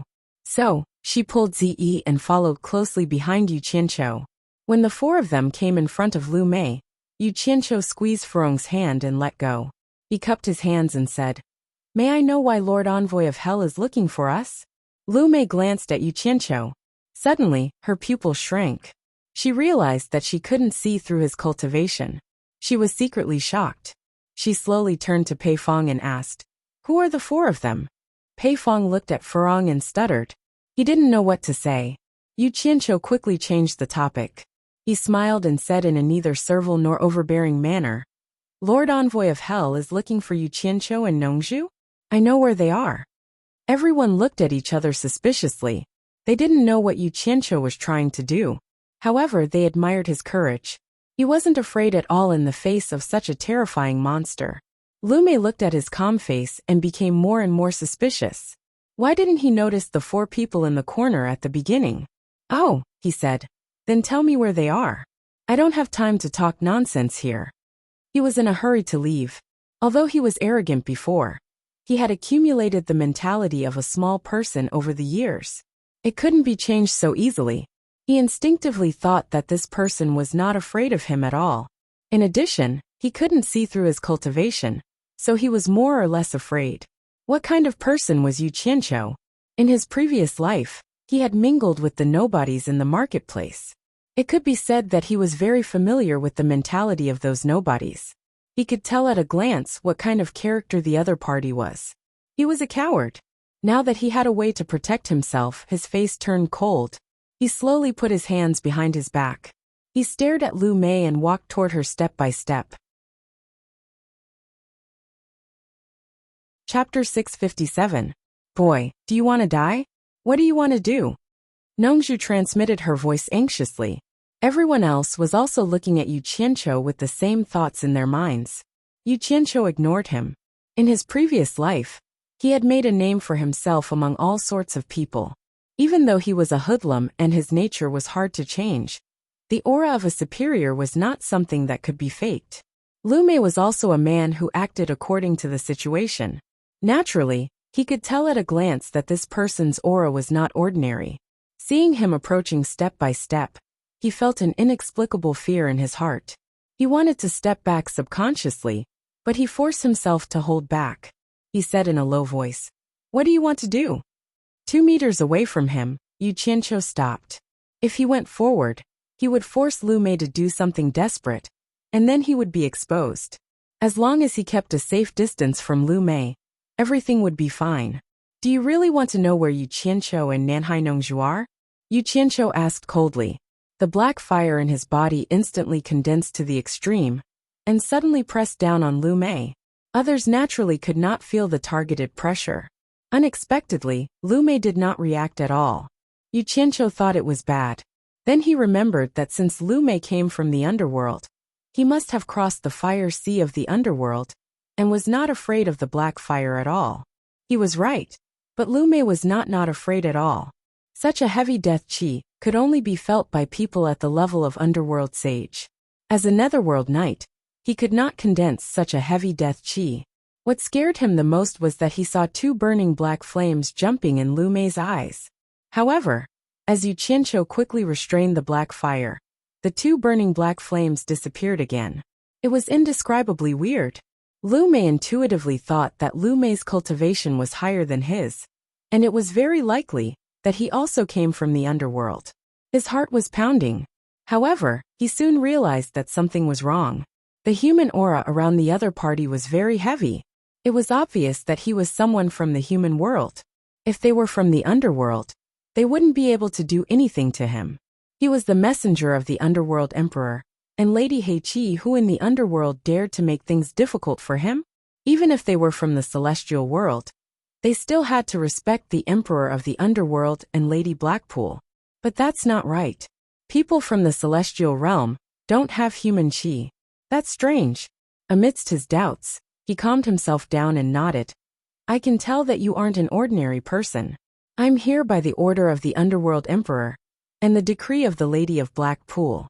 I hope you can cooperate with me, and tell me the information about those 2 people." The politeness of his tone almost made the group of people's eyeballs fall out of their sockets. The title of this sovereign had also changed to this envoy. Nongzhu is even more stunned. It turns out that this strange green-robed man is easily frightened. He only bullies the weak and fears the strong. Ziyi's face was filled with admiration. However, Furong didn't think it was a big deal. He had always believed that Yu Qianqiu was the best. Seeing him like this, Yu Qianqiu finally felt more at ease. It seemed that the other party still had some scruples about the black fire. Otherwise, his attitude wouldn't have changed so quickly. What he didn't know was that the other party didn't have scruples about the black fire at all. He didn't even think about the black fire. Instead, he was worried about the vigorous dead qi, and thought that Furong was a master. In fact, if Yu Qianqiu used the blue fire, the other party would really be afraid. Although the power of the blue fire was not as powerful as the black fire, or the legendary purple fire, it was still a raging fire of extreme yang. It was the natural nemesis of the underworld cultivators. Ghost cultivators or meditation cultivators with low cultivation couldn't resist the blue fire at all. They would be burned to death immediately. The power of the earth fire in his body could make the ghost king Meng Yan have a hard time resisting it. Not to mention the blue fire of the 3 true fire, which could be said to be the nemesis of the underworld. Some things were so strange. People thought they couldn't play any role. But in fact, they were very useful. Everything in the world usually had a fixed number. It was the truth that one thing could subdue another. Everything had its own value. As the saying went, lonely yin couldn't grow, and lonely yang couldn't grow. One's loss and the other's gain. The operation of the way of heaven was called balance. Whoever broke the balance would be punished by the way of heaven, in order to maintain the balance. Oh, so you were sent by the Emperor of the Underworld, and Madame Heiqi, sorry for not recognizing you. Yu Qianqiu cupped his hands, as if he had heard of the Emperor of the Underworld and Madame Heiqi. However, he had heard of the Emperor of the Underworld. It was estimated that there were very few people in the cultivation world who hadn't heard of him. As for Madame Heiqi, who the hell knew who she was? May was emboldened. So what if your cultivation is high? Do you dare to disrespect the Emperor of the Underworld and Madame Heiqi? But he still cupped his hands and said, please tell me the whereabouts of those two people. Yu Qianqiu nodded and said, I can tell you, but I'm afraid that you can't get in even if you find the place. I advise you to give up the idea of looking for those two people. Even he said so. Could it be a very powerful place? May was taken aback. Then he shook his head and said, it doesn't matter. As long as I try my best, I have a clear conscience. His words sounded nice, but in fact, he had already made up his mind. If it was a powerful place, he wouldn't have to look for those two people. He just wanted to find Bai Changchun and get back the stolen things. The most important thing now was to finish this formality and leave as soon as possible. He didn't want to talk nonsense with this strange guy. Yu Qianqiu waved his hand and pointed with a smile, saying, go straight to the east, fly over the land, and then cross the vast sea. There is a vast land sealed by a great formation. Few people can enter it. It is called the East Holy Land. There are many highly skilled swordsmen there. Even my cultivation is not worth mentioning there. Yu Qianqiu and Nongzhu are there. Then he cupped his hands and said, I wish you good luck, emissary of hell. Hearing this, Nongzhu's eyes brightened. She realized that this was a good way to solve the problem once and for all. Tricking him to go to a place where he couldn't enter, he naturally wouldn't be angry. At that time, he would have to go back to the underworld obediently. The two of them didn't have a deep hatred with the underworld.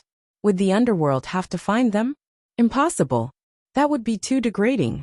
Nongzhu didn't believe that the legendary emperor of the underworld was so petty. But he was worried about Bai Changchun.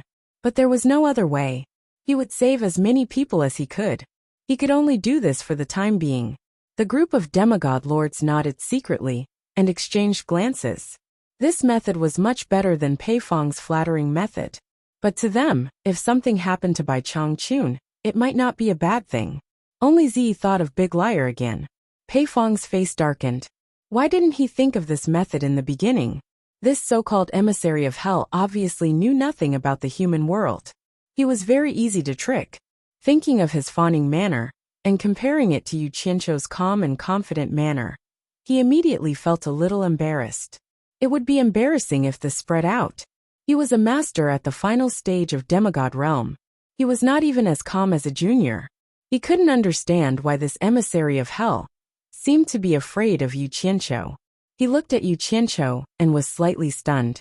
He couldn't see through his cultivation. Was this the reason? Green Eyebrows was stunned for a while. After hearing Yu Qianqiu's words, he felt that safety was the first priority. He was already prepared to not look for them. He couldn't lose his life just because he came to the human world.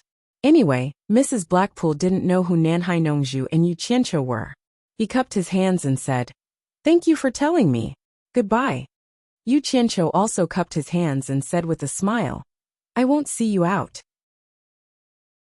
However, just when everyone thought that the strange green-robed man was about to leave, they suddenly saw the strange green-robed man's face sink. His eyes suddenly stared at Yu Qianqiu, and he said in a stern voice filled with killing intent, "What's your name?" Yu Qianqiu was shocked. He didn't know where he had exposed himself, but he replied calmly, "I'm Zhang San. Is there a problem?" "I think you're Li Si. How dare you make fun of me? How dare you?" Green Eyebrows screamed. Damn it. He also knew the legend of Zhang San and Li Si. Although Yu Qianqiu didn't know how the other party found out the flaw, he knew that he had been exposed. When he was about to release his divine sense to take Nanhai Nongzhu and the other two away, a white figure suddenly appeared in front of him. It was Wen Lanfeng. Green Eyebrows screamed. It seems that there are many people who want to die. Wen Lanfeng held the giant silver sword in his hand, and his body glowed with monstrous fighting intent. Even the wind around him was stirred up. His long hair fluttered in the wind, and he said without looking back, "I'm here. Nanhai Nongju, take them away. If I die, I'll have to trouble you to take care of the Wen clan." His indomitable killing intent was surging. The second strongest man in the world knew that he was no match for him. But he still wanted to risk his life. If it weren't for the fact that the situation was unclear, and he was worried that no one would protect Liu Yanqing, he wouldn't have watched Yin Baikong die like that. Liu Yanqing wanted to save Yin Baikong several times, but he forced her to stop. For him, Liu Yanqing's safety was the most important thing. Now that he found that the green-robed man wouldn't harm others for no reason, Liu Yanqing should be fine. Seeing that even a junior like Yu Qianqiu could face it bravely, and he had promised to take care of Yu Qianqiu in front of Bai Changchun, how could he stay out of it now that Yu Qianqiu was in danger? To be able to stand at the peak of the cultivation world, who didn't have a sense of pride in their hearts. They fought and fought, but they were unwilling to submit to others. No matter how cunning and selfish Yin Baikong was, he would rather die than submit at the critical moment. That magnificent feat of self-detonating his dantian had made Wen Lanfeng's blood boil, and he almost couldn't suppress it. Now that it was time to fulfill his promise to Bai Changchun, he stood up without hesitation. Even if he died, he would fight for his reputation, for his dignity. He didn't want to hide like a turtle and let that woman look down on him. Wen Lanfeng, Nanhai Nongju and Liu Yanqing shouted almost at the same time, and their tone was very anxious. Yu Qianqiu was speechless. It seemed that he had to bring 2 more people with him, and 2 more people would know his secret.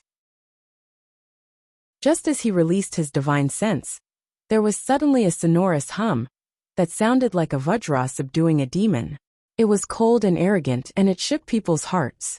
Yu Qianqiu's legs went soft, and he almost couldn't stand still. Chapter 658. Yu Qianqiu was just about to curse that scary bastard in his heart, but he suddenly felt something was wrong. The voice was so familiar. He turned around and saw a man standing on the edge of the collapsed God of Wealth peak, which was as if it had been cut by a knife or an axe. The man stood upright, with his green robe fluttering gently in the wind. With his cultivation, although he couldn't see the man's face clearly, he was too familiar with his majestic and arrogant standing posture. And that signature green robe. Yu Qianqiu was stunned. The old guy came out of the mountain. In fact, he was not the only one who was scared by the cold snort. Many of the low-level cultivators hiding behind the God of Wealth peak were so scared that they even fell down on the spot, with their ears buzzing. As for the group of deity transformation stage lords, their hearts trembled when they heard that cold snort, which sounded like a vajra subduing a demon. It was not the first time they heard it. Every time they heard it, what happened next was extremely terrifying. Everyone looked up at the top of the mountain. Yu Qianqiu couldn't see it clearly, but the cultivators of the deification stage saw it clearly. They were all horrified. It was really Bai Changchun. He actually came here. Nongju was shocked and murmured, "Why is he here? It's going to be interesting." Ziyi's knuckles turned pale, but she was very excited, and her eyes were shining. It turned out that Elder Bai, whom she admired the most, was here. Now someone was going to teach that green-robed monster a lesson. She was very confident in Bai Changchun. In her eyes, Elder Bai was an invincible legend. LV Mei was not a fool.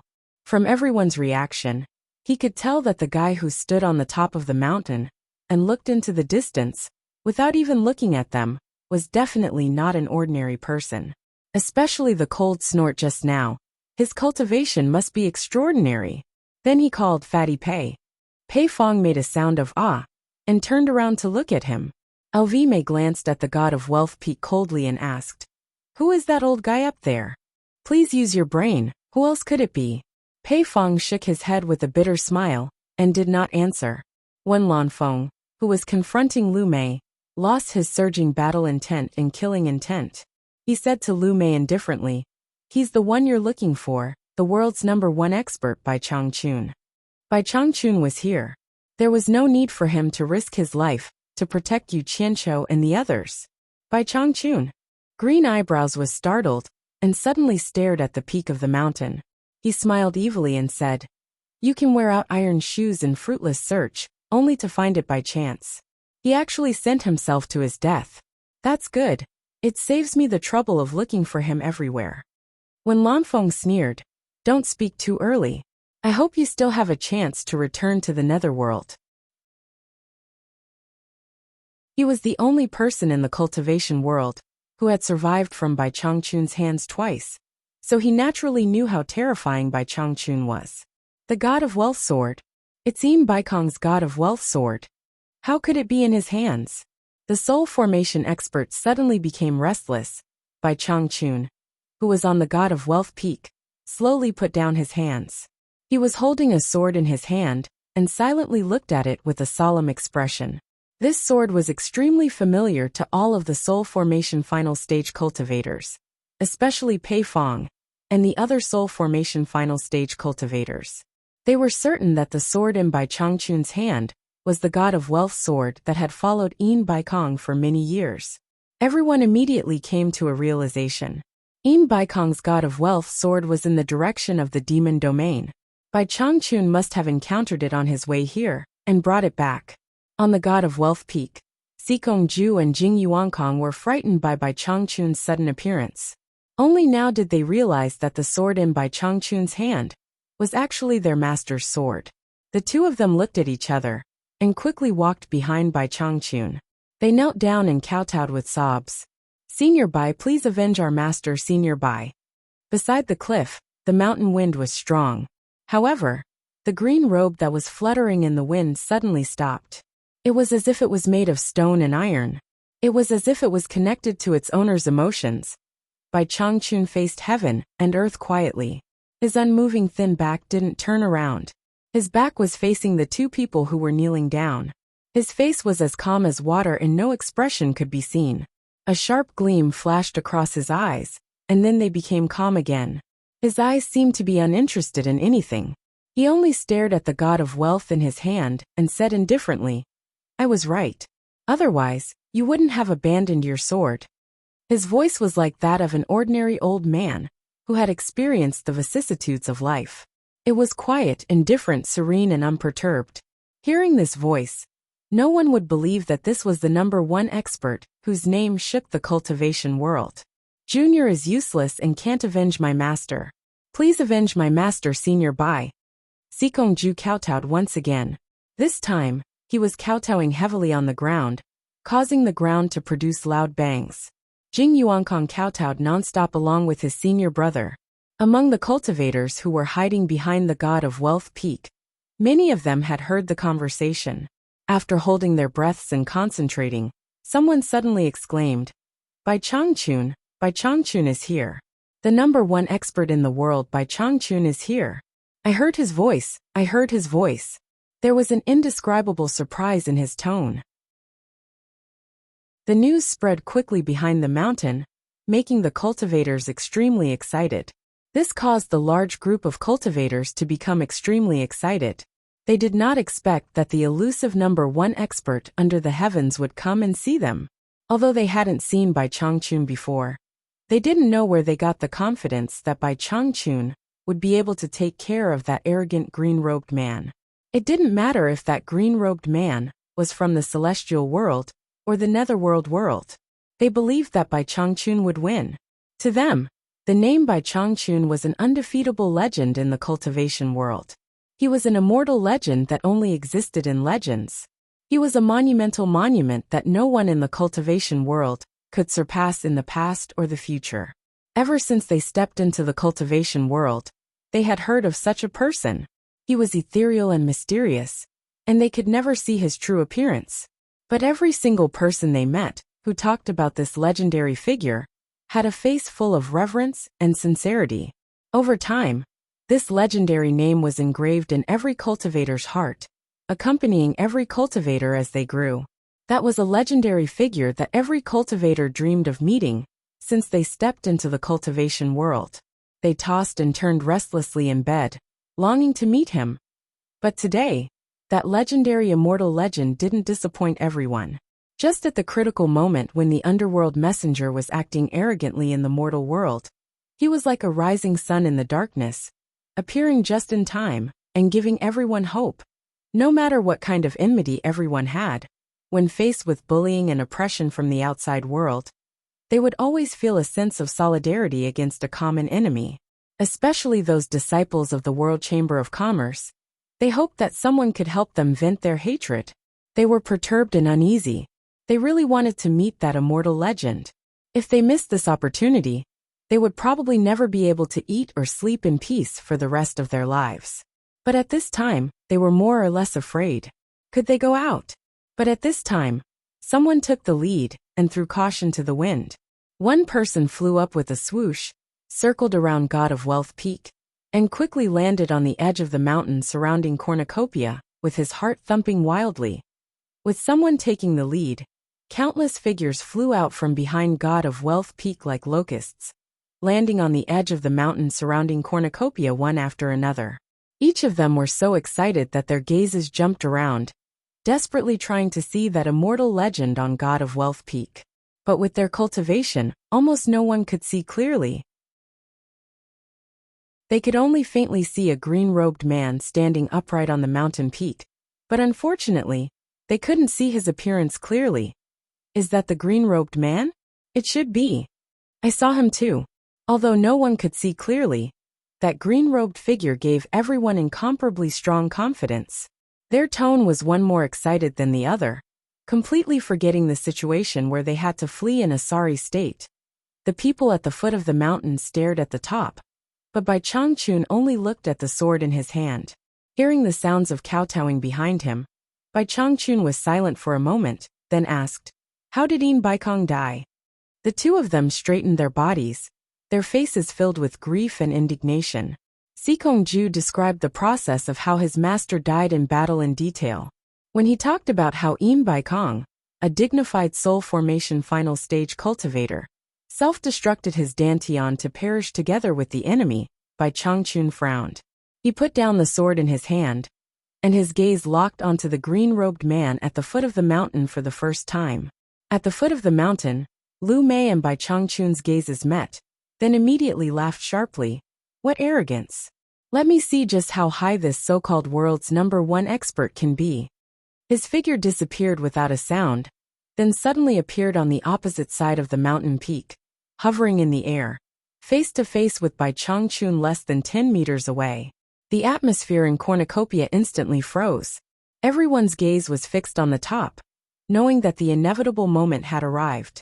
Some people had the foresight to know that the foot of the mountain might not be safe, so they quickly flew to the edge of the mountain to observe. Soon, even Yu Qianqiu and the rest also moved away. The foot of the mountain was suddenly left in a mess, and not a single figure could be seen. Lu Mei sized up the green-robed elder, and his heart skipped a beat. He realized that he actually couldn't see through the other party's cultivation. But when he thought about how he also couldn't see through Yu Qianqiu's cultivation at the foot of the mountain, he immediately felt reassured. If it wasn't for that fatty secretly transmitting his voice to him, he would have been fooled. Just think about it. How could there be someone in the world who could surpass the cultivation of a netherworld knight? You're Bai Changchun? Lu Mei sneered sharply. Bai Changchun only glanced at him indifferently, then swung the sword in his hand backwards and said indifferently, "You too, keep Yin Baikong's sword well." The two people who were kneeling hurriedly stood up. Sikong-ju went over to take the sword and retreated with both hands. Then, he heard Bai Changchun say indifferently with his back facing them, "It wasn't easy to establish the World Commerce Association. It's Yin Baikong's life's work. You two have to manage it well." Whether it's for the cultivators of the cultivation world, or the mortals of the secular world, the World Commerce Association should have the goal of benefiting the world. Otherwise, there's no need for it to exist. Do the two of you understand what I mean? Sikong-ju and Jing Yuankong looked at each other, then bowed in unison and said, "Junior understands." Hearing this, Pei Fong, Qi Jiujuan, and Ouyang Da's expressions all changed. With Bai Changchun's words, even if Yin Baikong died, they could forget about attacking the World Commerce Association in the future.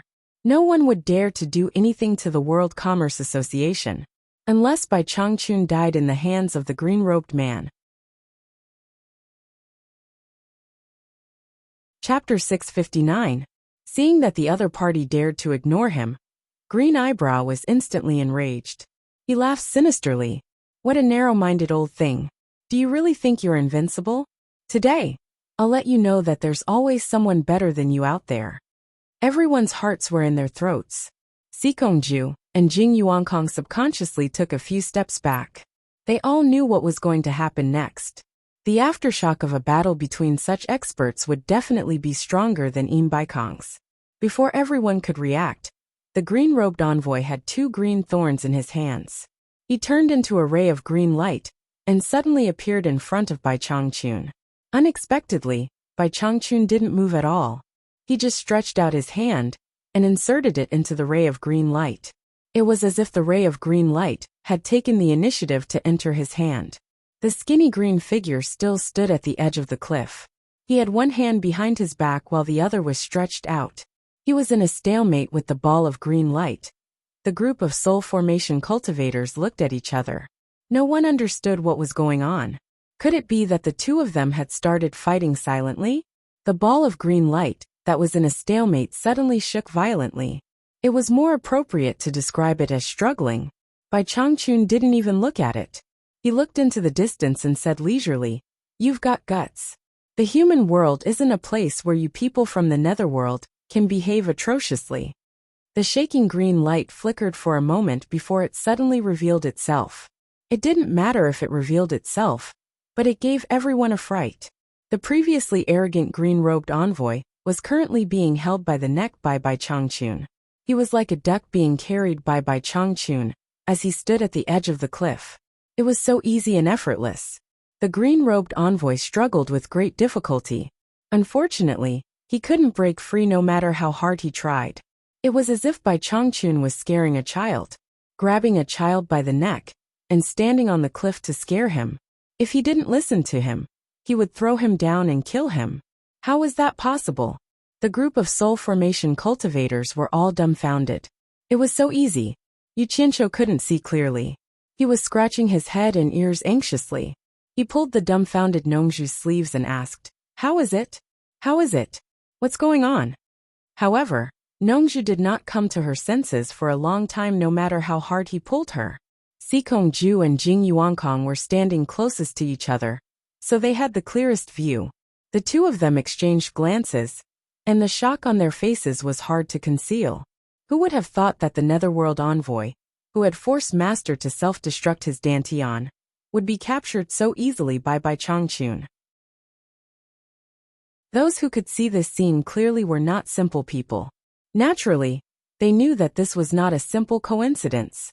If not for the fact that his cultivation was far stronger than the other parties, reaching the level where he could lift something heavy as though it were light, there was no way he would be able to grab the other party's neck so easily. Everyone instinctively shrunk their necks. They could not imagine what it felt like to be grabbed by the neck by that hand. Even the green-robed Netherworld envoy, who had such a powerful cultivation, could not move at all. What would happen if it were to grab their necks? For those who were restless and had thoughts of plotting something behind Bai Changchun's back, Bai Changchun's heart was filled with hatred. This grab was even more uncomfortable than grabbing his own neck. Immediately, all his thoughts vanished into thin air. Strong. Too strong. Bai Changchun was indeed Bai Changchun. No wonder he was the #1 expert in the world. He was ridiculously strong. The soul formation experts had no choice but to admit defeat. When Lanfeng, who had been staring at the god of wealth peak, could not help but shake his head and smile bitterly. Only now did he realize how big the gap between him and Bai Changchun was. It was not just a small gap. He could survive from Lu Sheng's hands twice. Even he did not believe that Lu Sheng did not show mercy. With his neck tightly gripped, Lu Sheng's pale face turned black. He bounced his limbs like a toad, looking very miserable. He wanted to stab the green thorns in his hands forward. But the moment he raised his hands, the pressure on his neck increased. He had no choice but to withdraw his hands obediently. The terrifying energy from that hand suppressed the netherworld energy in his body to the point that he did not even have the chance to release the green thorns. Bai Changchun's leisurely gaze fell on the half-dead Lu Mei, who was bouncing up and down. He said indifferently, Didn't you want to let me know that there is always someone better than me in the world? I've been waiting for this day for almost 2,000 years. Don't let me down. Show me all you've got. Jie. Green eyebrows let out a strange sound from his throat, his eyes bulging outwards. He felt that Lu Sheng's hand suddenly increased when he said that. His neck was on the verge of breaking. If Lu Sheng exerted more pressure, his neck would probably be separated from his body. Bai Changchun stared at him coldly and said in a deep voice, "Show me all you've got. Don't think about running, or you'll die miserably. Do you understand?" Xikong Ju and Jing Yuankong were dumbfounded. The minds of all the soul formation stage lords went completely blank. Ka. Green eyebrow couldn't utter a complete word in her throat. She tried her best to move her head slightly to show that she understood. After Bai Changchun understood what he meant, he raised his hand and threw Lu Mei down the mountain with a whoosh. Before anyone could react, they heard a loud boom and felt the ground beneath their feet tremble. Dust was rising at the foot of the mountain, and a huge hole was faintly discernible in the dust. When the smoke and dust dissipated, everyone saw a man covered in dust. He was hugging his neck as he tried to adjust himself. His green robe had already turned gray, and his hair was a mess. Black blood seeped out of his 7 orifices. He no longer looked like the arrogant netherworld envoy he had been before. The soul formation cultivators looked at each other and were speechless. As for those cultivators with average cultivation, even if they could not see clearly, they could tell from the situation that one was still standing on the mountain peak, while the other had dug into the ground to eat dirt. They naturally knew that Bai Changchun had won the first exchange of blows. Bai Changchun, the undefeatable legend, did not let them down. They were extremely excited. After the green eyebrows in the pit slightly adjusted, it turned into a green light and flashed to the sky again. Looking down at Bai Changchun, it laughed fiercely. "Just now, I was just careless and gave myself to you. Now, I will let you know the price of being rude to me." The sharp voice reverberated in the air. It was very ear-piercing. He didn't even know what was going on just now. It was as if he had delivered himself into the hands of the other party, and he almost died of depression. However, he did not dare to be careless now. He had personally experienced that the other party's cultivation was indeed extraordinary. However, he was sure that it was a momentary mistake. Letting him go was the biggest mistake of his life. Bai Changchun looked up at the sky and said calmly, "I'll wait. I'll let you make the first move." Lu Sheng stopped smiling. He bit the tip of his tongue and spat out a mouthful of black blood on the 2 green thorns. Then, he held the 2 green thorns in his hands and spread them out devoutly. He muttered something, as if he was offering a sacrifice. Suddenly, the 2 green thorns came together in his palms. He rubbed his palms together, and the 2 green thorns gave off a dazzling green light. The light was so bright that no one dared to look at it directly. Suddenly, the green light disappeared, and a hazy black cloud appeared in the sky. Lu Sheng stood on the cloud and sneered at the peak of the mountain. Green light was faintly discernible in the rolling black cloud. Fierce roars came from inside, as if there were some ferocious monsters inside. The people below were shocked. They had never seen such a scene in the cultivation world. Many people even complained that Bai Changchun should not have shown mercy. They were in big trouble now. Bai Changchun stared at the rolling black cloud in the sky and asked calmly, "This should be a spell from the netherworld, right?" "Yes." Lu Sheng laughed strangely. 2 gigantic snake heads that were as big as round tables poked out from the dark clouds behind him. Their red eyes were even bigger than 2 fists put together, revealing an extremely ferocious brilliance as they patrolled the surroundings. They opened their bloody mouths and flicked their forked tongues with a hissing sound. Their bodies, which were as thick as water buckets, continuously came out of the black clouds and coiled behind Lu Mei like 2 flying dragons. Just the pressure emitted by the 2 giant snakes was enough to make those with weaker cultivations tremble in fear. "These are the 2 green hell snakes that Lady He Chi subdued. I didn't expect to use them in the human world today. Bai Changchun, you're really lucky."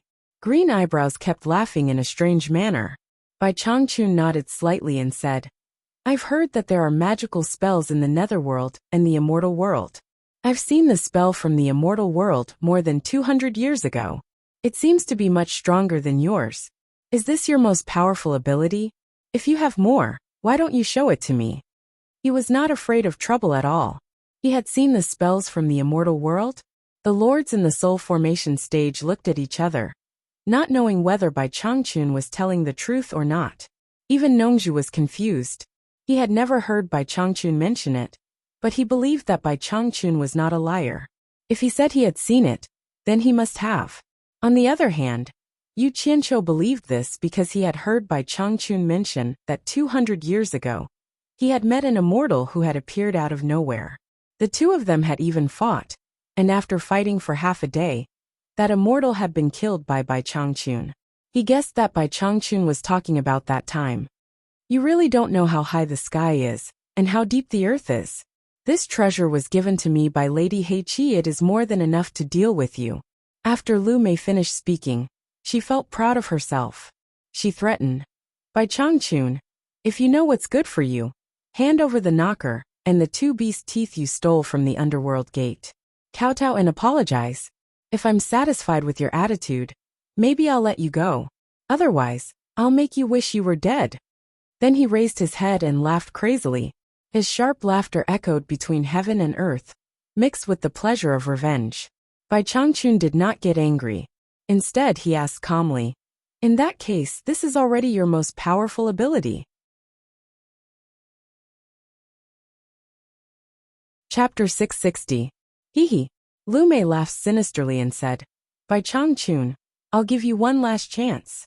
Hand over the thing and surrender to me. Otherwise, you'll learn from that old thing's fate. I have it. Come and get it yourself if you can. Bai Changchun said lightly. You really don't know what's good for you. Lu Mei let out a shrill laugh and sank into the dark clouds. In an instant, the 2 green snakes became restless. They let out earth-shattering roars and radiated a powerful aura that blotted out the sky and covered the earth. The gloomy and cold air of the netherworld quickly shrouded the sky and earth. The dark clouds in the sky surged in all directions, blotting out the sky and immediately turning the place into a dark netherworld. The 2 giant green snakes shuttled through the dark clouds like green lightning. The chilly wind swept across like bone-scraping knives. Those cultivators below the soul formation stage could no longer hold on, and fled into the distance. The group of soul formation stage lords were also frightened by this earth-shattering aura. They had never seen such a grand scene before. They originally wanted to leave, but this kind of rare battle scene was irresistible to them. At their level of cultivation, it was difficult to see a battle beyond their imagination. Every time they saw one, they would gain some knowledge, and it could be said to be of great benefit to their own cultivation. They were afraid of being affected, but they didn't want to give up such a good opportunity. Therefore, they released their protective aura in advance and watched attentively, not wanting to miss a single detail. Nongzhu's face was solemn. It was also the first time he saw Bai Changchun fight with such an expert. He tilted his head and nodded at Wen Lanfeng. Wen Lanfeng quickly brought Yu Qianqiu and the other 2 into his protective aura energy. On the dark mountain peak, Bai Changchun still stood motionless. He clenched one fist at the back of his waist and put the other down gently, as if he had the desire to make a move. The moment he put down one hand, Xikong Ju and Jing Yuankong's pupils shrank. At the same time, they felt an indescribable aura emanating from the thin body. It was incomparably thick and spread between heaven and earth. The mountain peak that was covered by the dark and evil aura was instantly pushed away by a mighty aura. The dark and evil oppressive aura that was imposed on the 2 of them was instantly swept away. The 2 of them couldn't tell what was going on, but they suddenly felt their hearts filled with righteousness. The thin figure in front of them instantly became incomparably majestic in their hearts. It was as if he had already fused with heaven and earth, becoming a part of heaven and earth, coexisting eternally with heaven and earth. Everyone at the foot of the mountain stared at the mountain peak. In their eyes, the mountain peak that was originally so dark that they could not see clearly suddenly emitted a faint brilliance. Upon closer inspection, there was no light at all. However, the strange thing was that everything could be seen clearly on the God of Wealth Peak, which was further away. Everyone looked at each other, not knowing what was going on. Bai Changchun, I didn't expect you to have some skills. Green Eyebrow's sinister laughter came from the depths of the dark clouds. Bai Changchun, on the other hand, had Chu Tian's eyes. He saw that in the sky above the forest, there were birds that could not escape in time. When they flew up and touched the dark clouds in the sky, they immediately fell down. The forest below was also withering and dying at a visible speed. His eyes flickered, and his lips moved slightly. A sonorous voice like that of a Vajra subduing a demon echoed between heaven and earth. I originally wanted to spare your life for the time being and slowly interrogate you. But now it seems that I can't let a scourge like you live in this world. Arrogant. An angry shout came from the depths of the dark clouds. Two giant green snakes that were shining brightly stirred up huge waves in the ink-like dark clouds. Ha! They roared at the sky and intertwined with each other, forming a two-headed snake. They opened their bloody mouths at the same time, and with a rumbling sound, they pounced towards the mountain peak like green lightning. Bai Changchun's green robe suddenly fluttered. He stopped looking into the distance, looked up, and waved one hand, pointing at the sky. He put two fingers together, and a dazzling white light that was 6 meters long and 2 meters wide appeared. The moment the dazzling white light left his hand, there was a bang, like a thunderbolt on a clear day. The blast formed a powerful shock wave that spread out. Even the soul formation stage cultivators 1,000 meters away had to circulate their chi to resist it. Those with weaker cultivation were immediately pushed by the powerful shock wave along with their protective aura, and slid on the ground for more than 10 meters before they stopped. The group of people was terrified. They didn't expect that they could still be affected, even though they were hiding 1,000 meters away. At this time, everyone had no time to think about anything else. While trembling in fear, they stared at the sky without blinking, for fear of missing a wonderful moment. They saw that the sharp light that seemed to be able to split the sky and earth illuminated the surroundings, as if it was daytime. It whistled towards the two giant green snakes that were pouncing towards it. The two arrogant green snakes seemed to feel afraid in the face of such a fierce and earth-shaking attack. They panicked and wanted to dodge. However, they forgot that in order to increase the power of the attack, the two snakes had tangled into one, so it was a bit troublesome to dodge. They couldn't understand each other, so they opened their heads to one side. They wanted to dodge, but their bodies were connected to each other.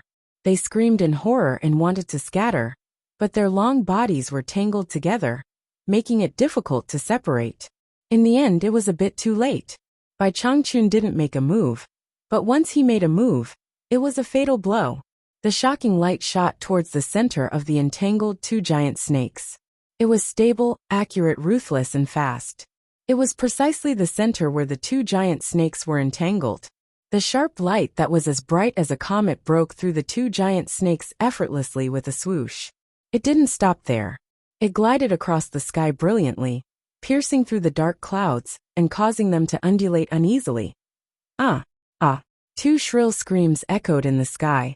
Because the two giant snakes were entangled together, they were split in the middle.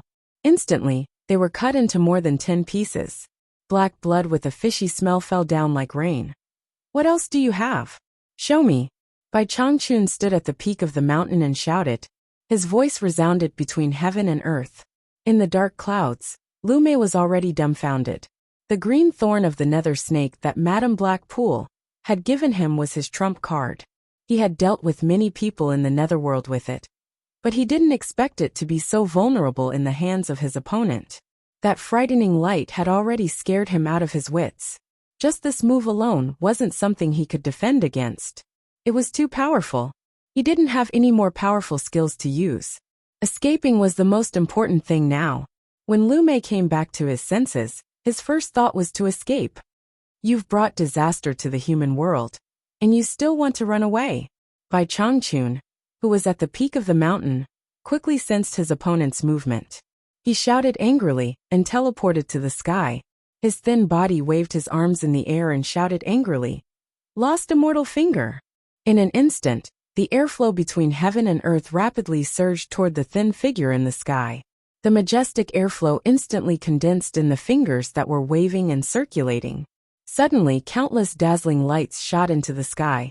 Although it was many times smaller than the shocking light from before, it was uncountable at this moment. Swoosh swoosh, the sound of the air exploding was endless.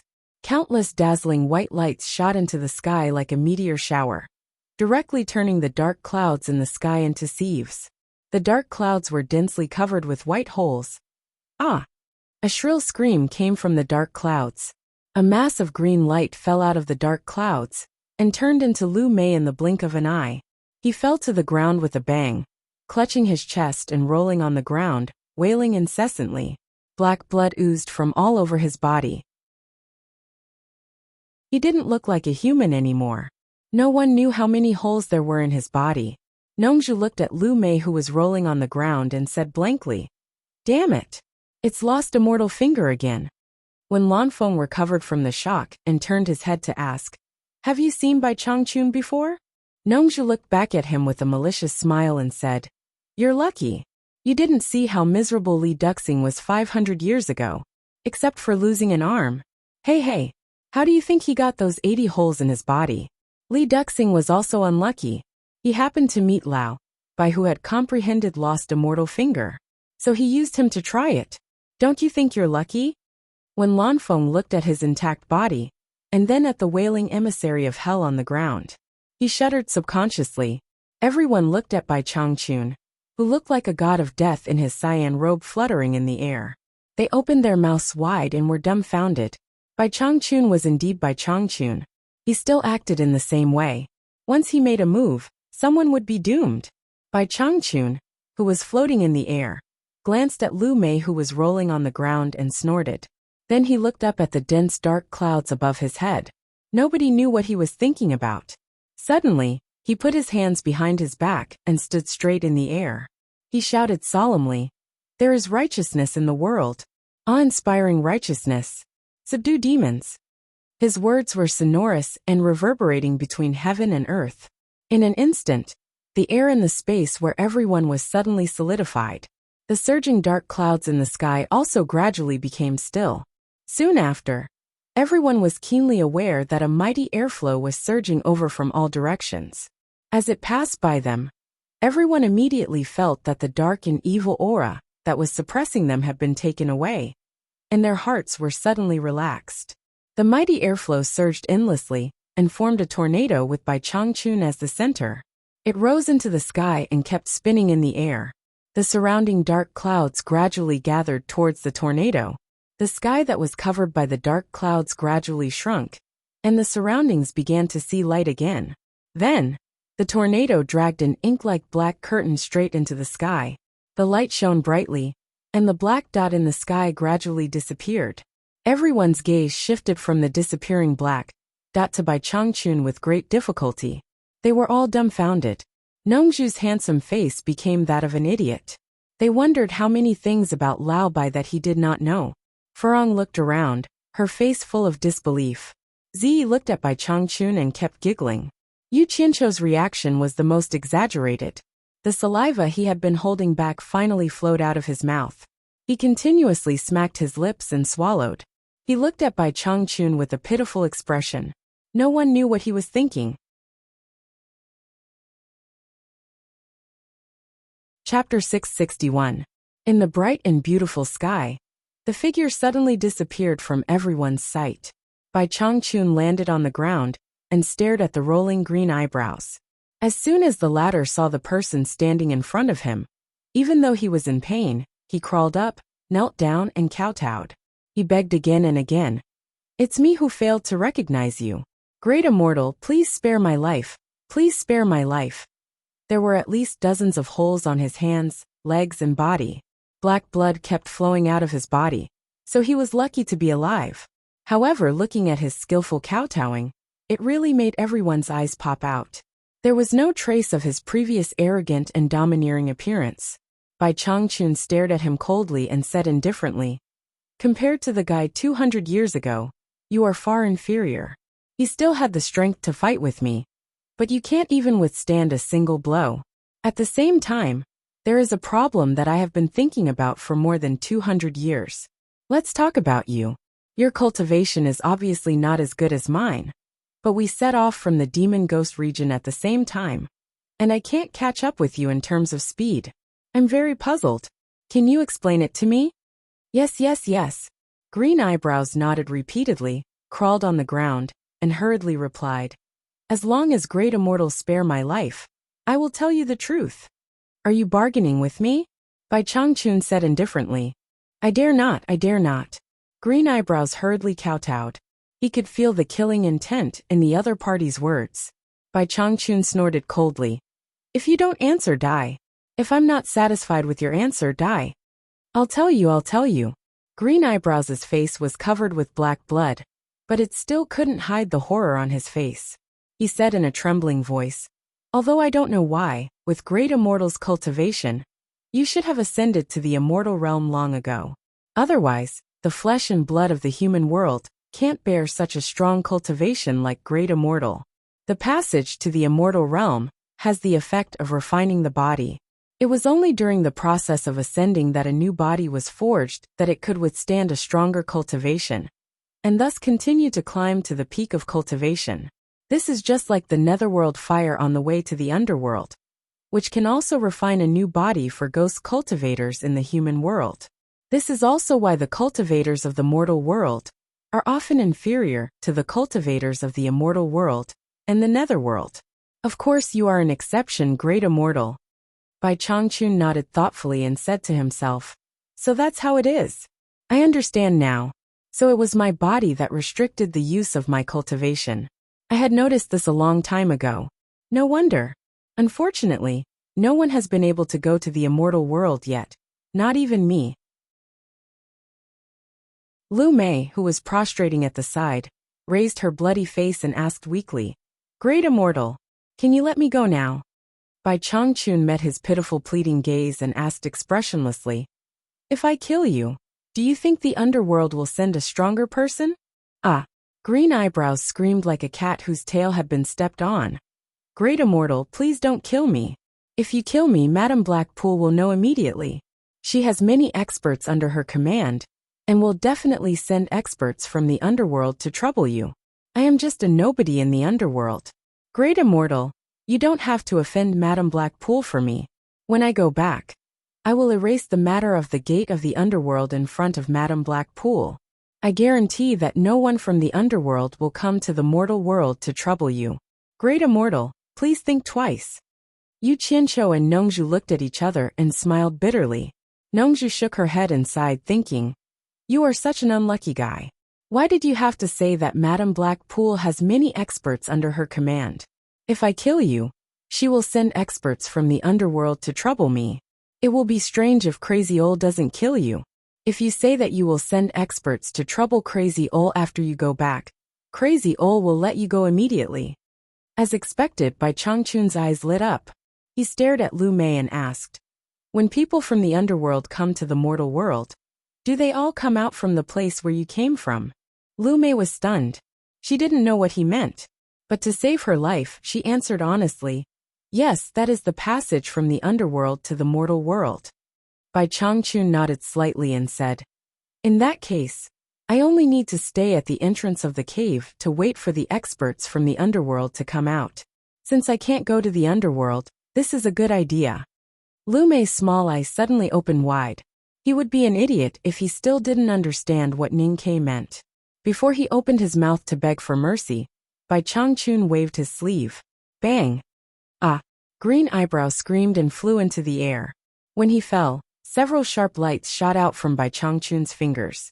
After a few swishes, Lu Mei was cut into several pieces and fell down. Before people could react, a shadow flew across the sky and disappeared in the direction of the demon ghost region. Bai Changchun left just like that? People looked at each other and felt that what happened just now was like a dream. However, the completely destroyed treasure bowl in front of them clearly told them that it was true. In the distance, the dozens of pieces of the giant snake and Lu Mei's body began to squeak and emit black smoke under the scorching sun. Under people's gazes, they soon became pools of black juice. This was the result of Bai Changchun's battle. However, when they thought of Bai Changchun's miraculous means just now, they all shuddered. He was too powerful. especially the conversation between Bai Changchun and the Netherworld envoy. It exposed a very important piece of information. Bai Changchun's cultivation had long surpassed the soul formation stage. At the same time, people also learned the secret of why the people of the immortal world and the underworld were stronger than the cultivators of the human world. The entire treasure bowl had almost all traces of its creator erased. Only the remnants of the God of Wealth Peak were left. At the top of the God of Wealth Peak, Sikong Ju and Jing Yuankong were kowtowing in the direction that Bai Changchun disappeared in, thanking the benefactor who avenged their master. The two of them had to fulfill the instructions left behind by this benefactor. If they didn't, he said that there was no need for the world commerce to exist. No one doubted his words in the past, and no one doubted his words now. After a long time, the two of them slowly stood up. The two of them faced the breeze and looked down the mountain. Not long ago, their master In Bai Kong would often stand on the mountain peak and look down, looking at the foundation that he had single-handedly built. At the foot of the mountain, the various lords summoned their inner sect disciples to dig out their belongings from the ruins. Then, they dispersed without any obstruction, because the defensive formation that In Bai Kong had personally set up had been completely destroyed. It could no longer stop anyone. Seeing the people leaving, the two of them looked at each other with complicated gazes. No matter if it was because of the old grudges or the new grudges because of the 7 treasure pill, no one would find trouble with them anymore. Although the pillar of the world commerce was no longer here, the words that Bai Changchun had left behind were enough to intimidate everyone. As long as Bai Changchun was still here, no one in the cultivation world would dare to find trouble with the world commerce. Sikong Ju raised the God of Wealth sword in his hand. The two of them looked at each other silently. In the past, their master had always wanted to curry favor with Bai Changchun to ensure the safety of the world commerce. Who would have thought that not only would he not be able to fulfill this wish when he was alive, he would be able to fulfill it after his death. Some things that happened due to fate were often fated in the unseen world. It really couldn't be forced. Junior brother. How about we work together to revive the world commerce? Of course. Other than completing Senior Bai's instructions, just like what Senior Bai said, the world commerce is Master's life's work. But I'm worried.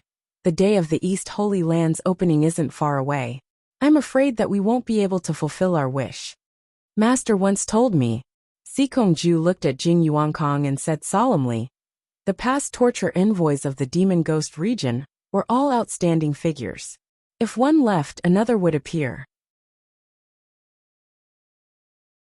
The Demon Ghost region had been passed down from ancient times until now. Who knows how many secrets it had? No one dared to take it lightly. Not to mention anything else, just the countless demon kings and ghost kings in the demon ghost domain were the most powerful force in the world. They could easily wipe out any force in the cultivation world. Although the past torture envoys of the demon ghost region didn't easily interfere with the matters of the cultivation world, the demon ghost region was the true #1 power in the cultivation world. Since Senior Bai had spoken, even if he left, no one in the cultivation world would dare to touch the world commerce. Of course, the prerequisite is that we follow Senior Bai's words. That's good. We can do business in peace and cultivate in peace. We don't have to be afraid of being disturbed. I'm going to recall the people from the Limitless Island. The world commerce shouldn't interfere with the matters of the cultivation world anymore. Sikong Ju asked, what do you think? Jing Yuankong nodded and said, I agree. Sikong Ju didn't say anything else. He began to gather the disciples of the world commerce to clean up the things that belonged to the sect. Now that In Bai Kong was dead, Jing Yuankong didn't fight with him anymore. He naturally became the new leader of the world commerce. At the foot of the mountain, after the Blue Palace disciples finished cleaning up the ruins, Pei Fong waved his hand and let them go. He stood with Qi Jiujuan and Ouyang Da. Looking at the devastation, the three of them looked at each other and sighed. Although the trouble this time was caused by the underworld envoy, the three of them couldn't help but associate it with Bai Changchun. Every time that old monster appeared, he would do something shocking. In fact, didn't the underworld envoy come to find him? They really hoped that he wouldn't appear again. Pei Fong glanced at Wen Lanfeng and the others who were still standing at the edge of the mountain and said to the two beside him, "Let's say goodbye to them before we leave." The three of them quickly went to Wen Lanfeng and the others. Pei Fong cupped his hands and said, "Everyone will take our leave now. We welcome you to visit the Blue Palace if you have the chance." He deliberately smiled at Furong and said, "Miss Furong, if there's anything you need my help with in the future, please don't hesitate to ask. Just find a disciple of the Blue Palace to pass on the message. I'll do my best." Furong smiled and nodded. Then, she heard Nongju sneer and say, "Fatty Pei, there's something I don't understand and I need to ask you. You said that the strange green-robed man was fooled by Yu Qianqiu. Why did he suddenly turn against him when he was about to leave?" "Yes, I also find this strange." Pei Fong shook his head with a puzzled expression, appearing to be in disbelief. The others knew that Nongju wouldn't say such a thing for no reason. Even Qi Jiujuan and Ouyangdao looked at Pei Fong suspiciously. Maybe the people of the underworld have some supernatural power that we don't know about. Pei Fong sighed and cupped his hands, saying, "Everyone farewell." After saying that, he flew into the sky. Qi Jiujuan and Ouyangdao also cupped their hands and left. Nongju snorted and tilted her head to look at Yu Qianqiu. She believed that with Yu Qianqiu's cunning, he should be able to understand the meaning of her words. Who would have thought that Yu Qianqiu would turn a deaf ear to him? His eyes were fixed on the ruins. Just when the group was baffled, Yu Qianqiu suddenly let out a loud cry and rushed into the ruins of the broken fences and dilapidated walls. Chapter 662. Stones and broken wooden beams were thrown all over the sky by someone. Yu Qianqiu was working hard in the ruins with a hard-working spirit that was incomparable to ordinary people. But no matter how they looked at him, he seemed to be possessed by a demon. When Lanfeng and the others looked at each other, all the sects were digging up their own treasures and disciples who were killed in the war. What was he digging up like a madman? This guy had a lot of treasures. Was he hiding them in that place? Nongju raised his eyebrows and touched his chin, pondering. A sinister smile appeared on his face. He looked around and vaguely recognized that the place Yu Qianqiu was digging seemed to be the original location of the Spring Slumber building. The sinister smile on his face froze. Looking at Ziyi, who was curious and eager to try, Nongju suddenly looked gloomy. He kind of understood what Yu Qianqiu was looking for. Except for him, perhaps only Lu Yanqing, who was wearing a gauze hat, understood. They could not help but flashed over. Yu Qianqiu buried his head in his work. Each time he dug up a corpse, he would immediately clean up the corpse's face. When he saw that it wasn't the person he was looking for, he didn't care about the consequences and directly threw it away. "You're crazy," Nongju shouted angrily. As soon as he flew over, he happened to catch a female corpse that Yu Qianqiu threw behind, and he also threw it behind. As a result, he almost hit a disciple of another sect. "How dare someone hit me with a corpse?" The disciple was also angry. He straightened up and was about to curse, but his mouth was covered by his fellow disciples. He pointed at Nongju and the others. The disciple immediately lost his temper and went to do what he was supposed to do. Yu Qianqiu picked up a wooden beam several meters long, turned around and threw it away. He stared at Nongju with a sullen face and said in a low voice, "Don't provoke me." He wiped his face with his dirty sleeve and continued to bury himself in the work. That scene made people feel an inexplicable sadness. They didn't know what he was trying to do to make himself look so miserable. Nongju's face was immediately drawn, and she was about to burst into rage. Ziyi, who wanted to join in the fun and dig for treasures, quickly stopped. Furong walked over and asked weakly, "What are you digging? Let me help you." Just as Yu Qianqiu raised his head and was about to reply, his eyes inadvertently fell on a group of people in front of him, and he was instantly stunned. The enchantress Yin Yu Tianyi, Mo Xiaojun, Hai Wei, and Li Qiuxiang came together. The six of them saw that he was covered in dirt. He was half-straightened, one hand holding onto a broken window, the other holding onto an arm that was buried under the collapsed wall, and he was looking at them with his dusty face. "Yu Qianqiu, what are you looking for?" 100 Charm Beauty asked in confusion.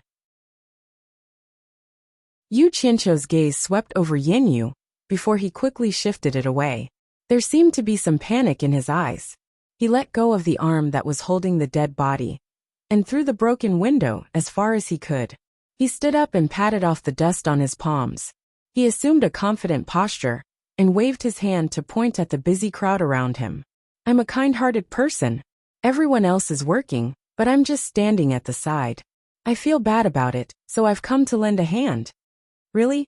100 Charm Beauty looked doubtful, as if she did not believe what he said. She looked around, but did not find any clues. Of course. Yu Qianqiu nodded with an honest face. However, Furong, who was beside him, believed what he said very much. She pulled his sleeve and said seriously, I will also help you. Yu Qianqiu's face twitched, and he said awkwardly, Forget it. It's fine as long as we have the intention. We can help people for a while, but we can't help them forever. Let's call it a day. We'll talk about it later. After that, he wiped the dust off his buttocks with both hands. It seemed that he was going to quit. Furong nodded and said, Oh. Suddenly an uncontrollable laughter came from the side. The few of them turned their heads to look and discovered that it was Lu Yanqing. When Lanfeng asked curiously, Yanqing, what are you laughing at? Did you think of something funny? Lu Yanqing quickly shook her head and said, Nothing. Humph. Stubborn duck. Nongzhu sneered with a face full of disdain. He finally knew that when it came to this kid, he could say anything that was horizontal, straight, and dead. In short, he was the one who was in the right. Hey, Yanyu, what are you laughing at?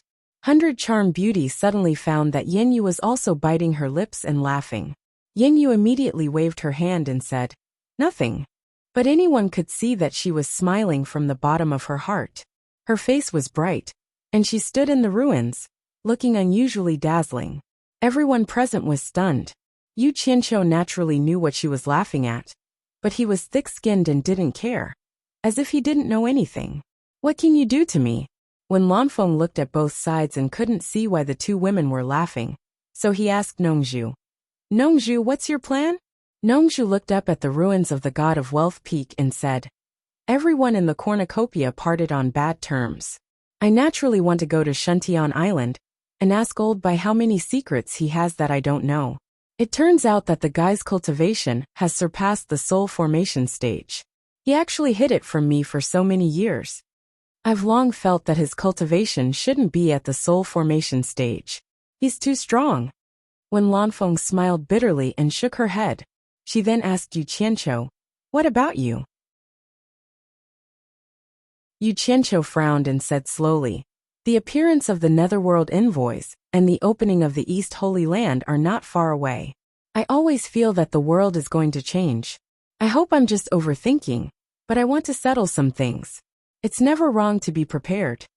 Some people didn't understand what he meant, but those who knew the inside story understood what he was saying. Once Bai Changchun went to the East Holy Land, his days would be a bit difficult. Although this guy became famous quickly, he had offended too many people. Nongzhu originally had a stomach full of complaints about his promiscuous relationships, but seeing him like this, her eyes became a little sympathetic. Once the East Holy Land was opened, would Bai Changchun really pass the position of the torture master of the demon region to him? If he really did, would he be able to subdue the thousands of demons and ghosts in the demon region? One should know that after Bai Changchun took over the demon region, he also ruthlessly washed the place with blood several times, before he completely subdued those demons and ghosts. Could he inherit the glory of the demon region's torture masters? Could he defend against external strong enemies? When she thought that the position of the torture master might fall into this guy's hands, Nongzhu couldn't imagine the reaction of the various forces in the cultivation world when the news was announced. This guy would have a heavy burden on his shoulders in the future. When Lanfeng was silent, he raised his hand and pointed at the temptress and Yanyu. Are the two of them still going with us? The two girls looked at each other, not knowing what he meant. Yu Qianqiu said to the temptress of 100 Charms, Yin Baikong is dead. I'm afraid the forces here will be thrown into chaos. The two of you should go to Senior Lu's place in Spirit Fragrant Valley for the time being. I'll think of something in the future. He didn't care whether the two agreed or not. He waved his hand domineeringly and said, "It's settled then." The temptress immediately threw a reproachful look. But no matter how you looked at it, it looked like a flirtatious wink. Yin Yu didn't say anything. She just kept staring at Yu Qianqiu. However, Yu Qianqiu kept avoiding her eyes, but he still arranged an escape route for her in a domineering manner. "I'll have to trouble the two seniors." Yu Qianqiu bowed to Wen Lanfeng and Lu Yanqing and said, "When I find Niu Yid, I'll definitely get the elixir I promised you two seniors." The bright eyes under the green gauze rolled a white eye. Lu Yanqing was speechless, feeling that he thought he did not know that he was Niu Yid. When Lanfeng's expression was sluggish, he waved his hand and said, "The elixir is not urgent. If you can't find Niu Yid, then forget it. It doesn't matter if you don't have him." He had already eaten something that killed people. After a discussion, they went their separate ways. Nongzhu also took Zi and Furong away, leaving Yu Qianqiu standing alone in the ruins and looking around. Later, he flew alone to the primeval forest outside the treasure basin. In the back hall of the Dark Nether Palace, Lady Blackpool was still lying naked in the hot spring, being served by 5 handsome and strong pampered men. In the hazy water mist, Lady Blackpool was so comfortable that she closed her eyes and kept moaning under the massage of 10 big hands. At this moment, hurried footsteps came from outside the black veil. They came to the side of the bath made of black jade and stopped. It seemed that they didn't dare to disturb her. "Why are you in such a hurry? Is the Minghuang mountain going to collapse?" Lady Blackpool snorted and said, "If you have something to say, just say it." Maid Feifeng immediately replied, "Lumei's memorial tablet is broken. I've asked the guards of the underworld, but Lumei hasn't come back." After that, she didn't say another word. Her slightly closed phoenix eyes suddenly opened. Her eyes flashed for a while, and a majestic momentum directly shook away the 5 pampered men around her. Lady Blackpool disappeared in the hot spring. The black dress on the clothes rack beside the hot spring dashed up and hovered above the hot spring, wrapping her naked body in the dress. Lady Blackpool, who was floating above the hot spring, glanced at Feifeng and suddenly turned into a beam of black light and flew away. She dashed out of the Dark Nether Palace like a shooting star, heading directly to the towering Dark Royal Palace. The serene wood forest had branches but no leaves. As soon as the black light entered the dark serene wood forest, a silver light flashed in front of the small building surrounded by the serene wood forest. The commander of the royal guards of the Dark Royal Palace appeared at the same time. The commander of the royal guards of the Dark Royal Palace stared at Lady Blackpool indifferently and disdainfully, saying indifferently, "Blackpool, if you dare to take one more step forward, I don't mind kicking you out of the Dark Royal Palace." Lady Blackpool bit her lips and stopped on her knees, saying, "Greetings, Lord Silver Armor. Please tell the Emperor of the Underworld that Blackpool has something important to report." After she learned that the Silver Armor commander of the Dark Royal Guards was one of the legendary 12 underworld generals of the underworld, she didn't dare to act presumptuously in front of the Silver Armor commander of the Dark World, no matter how unhappy she was. She knew that the Silver Armor commander of the Dark Royal Guards had the ability to deal with her.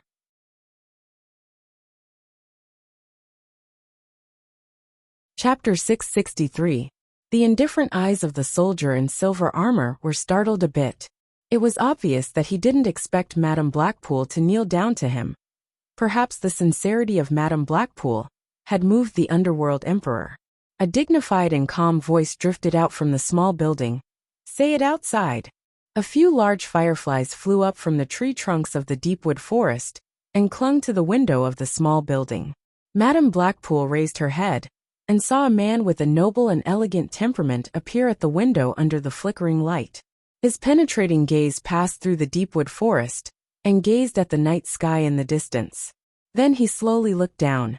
His gentle gaze revealed an unconcealable majesty and indifference, giving people a startling feeling. It was a majesty that seeped out from his bones. "Greetings, Underworld Emperor." Madame Blackpool bowed and said, "Get up and talk."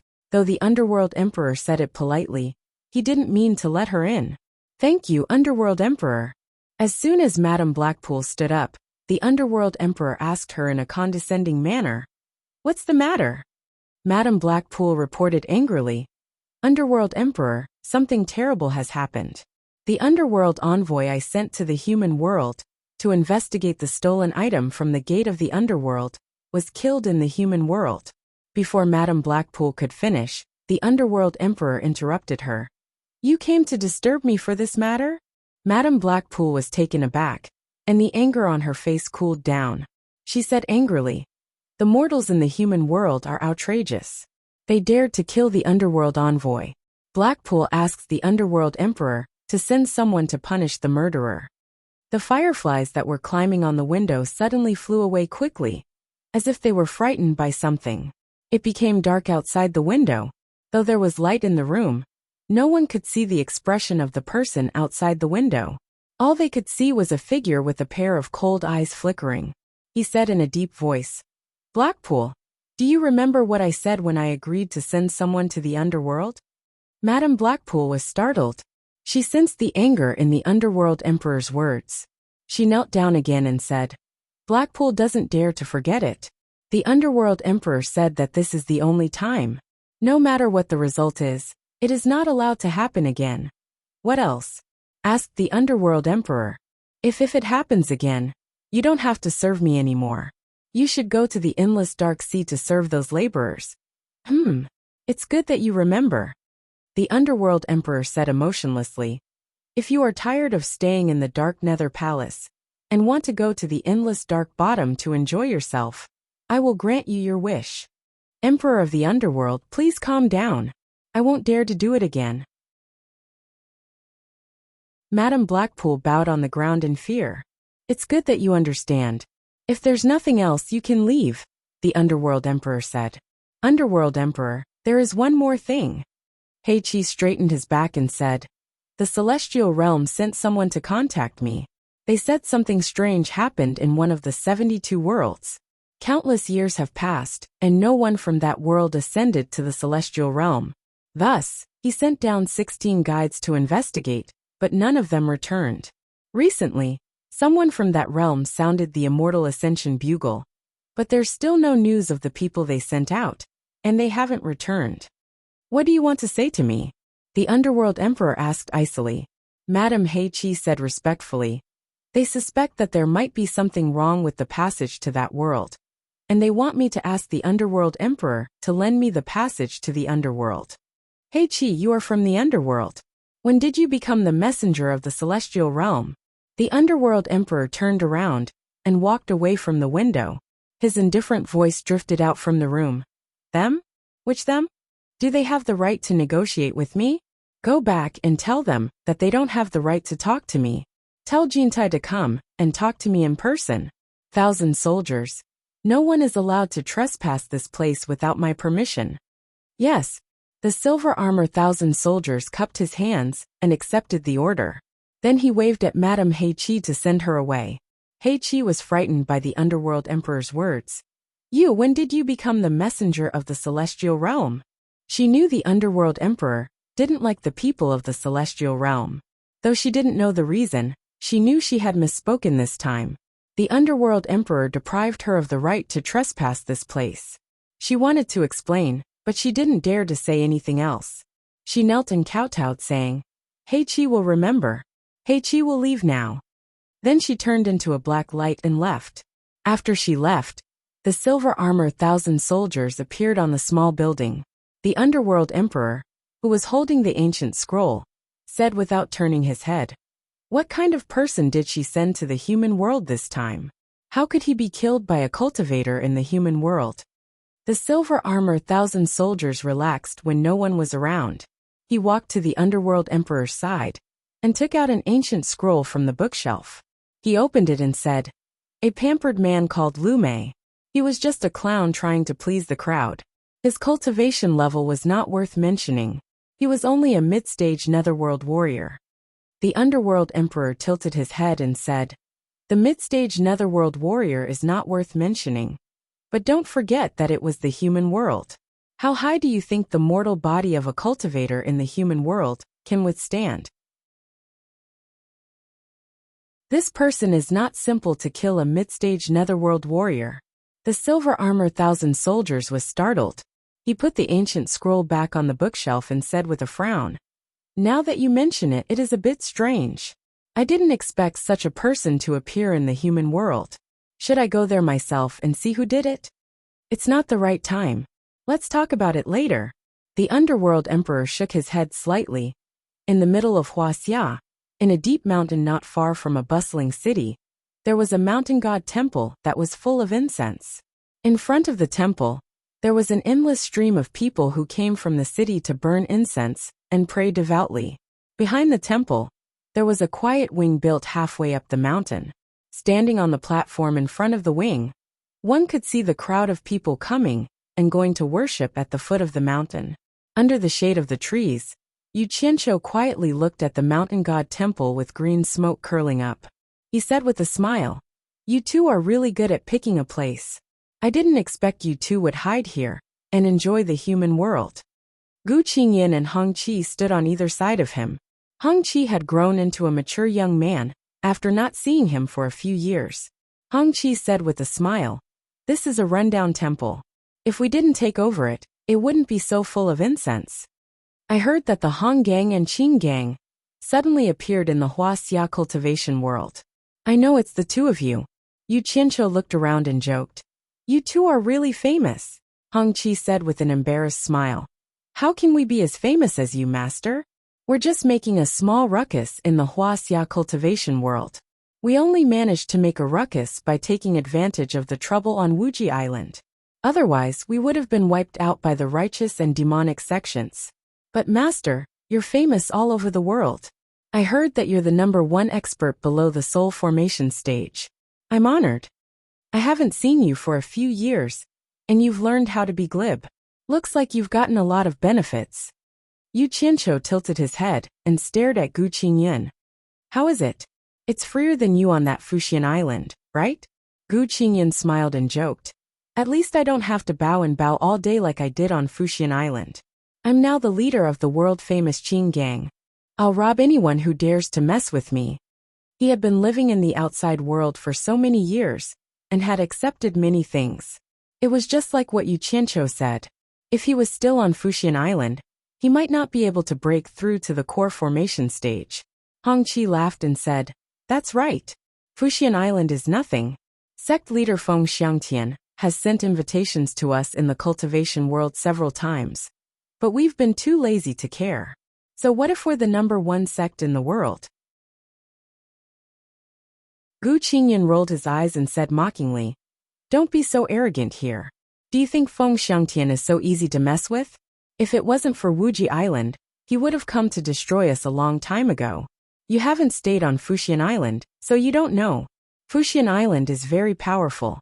To be able to dominate the cultivation world for so many years, there must be many hidden experts in the late stage of tribulation passing."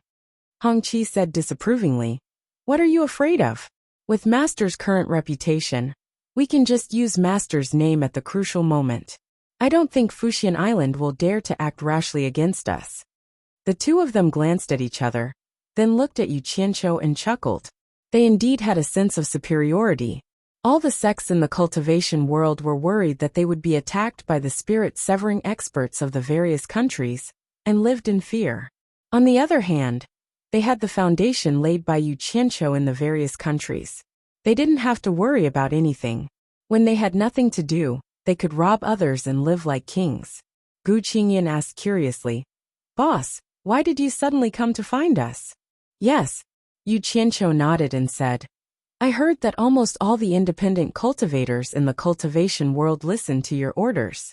I also heard that you guys are quite a deterrent to the small sects of the righteous and demonic Tao. So, I came to find you two to ask for your help." Hong Qi asked curiously, "With Master's ability, do you still need our help?" Yu Qianqiu glared at him and looked into the distance. Soon, the millions of soldiers that have been occupying the western region of the cultivation world for a long time will march out and conquer the entire cultivation world. You two keep a close eye on those sections. If anyone dares to interfere, teach them a lesson. Don't be polite, I'll take care of it." The two looked at each other. They knew that Shi Wenguang was Yu Qianqiu's man, but they didn't expect them to collude and make preparations to conquer the world. Gu Qingyan frowned and said, "We can barely deal with those small sects, but those large sects. Boss, to be honest, we can't stop them. I'll give each of you 1,000 men from the Utopia army." Yu Qianqiu turned around and stared at the two of them. "You don't have to worry about those large sections. I'll deal with them. Is there any problem?" Their eyes lit up. They naturally knew the power of the Utopia army. Hong Qi asked weakly, "Master, are they all early-stage tribulation transcendence experts?" Yu Qianqiu nodded. Hong Qi immediately rubbed his hands excitedly and said, "No problem. No problem at all. Master, when will you give us that person?" "I'll give him to you now. Prepare early," Yu Qianqiu said. The two of them excitedly led him deep into the mountains. You're tuning in to the Li Mei's Sword of Destiny YouTube channel. We're so grateful for your support. And don't forget to subscribe to join us on this incredible journey through captivating stories. Your generosity through donations truly makes a world of difference, as it's the primary source of revenue that allows me to expand and enhance this channel for you.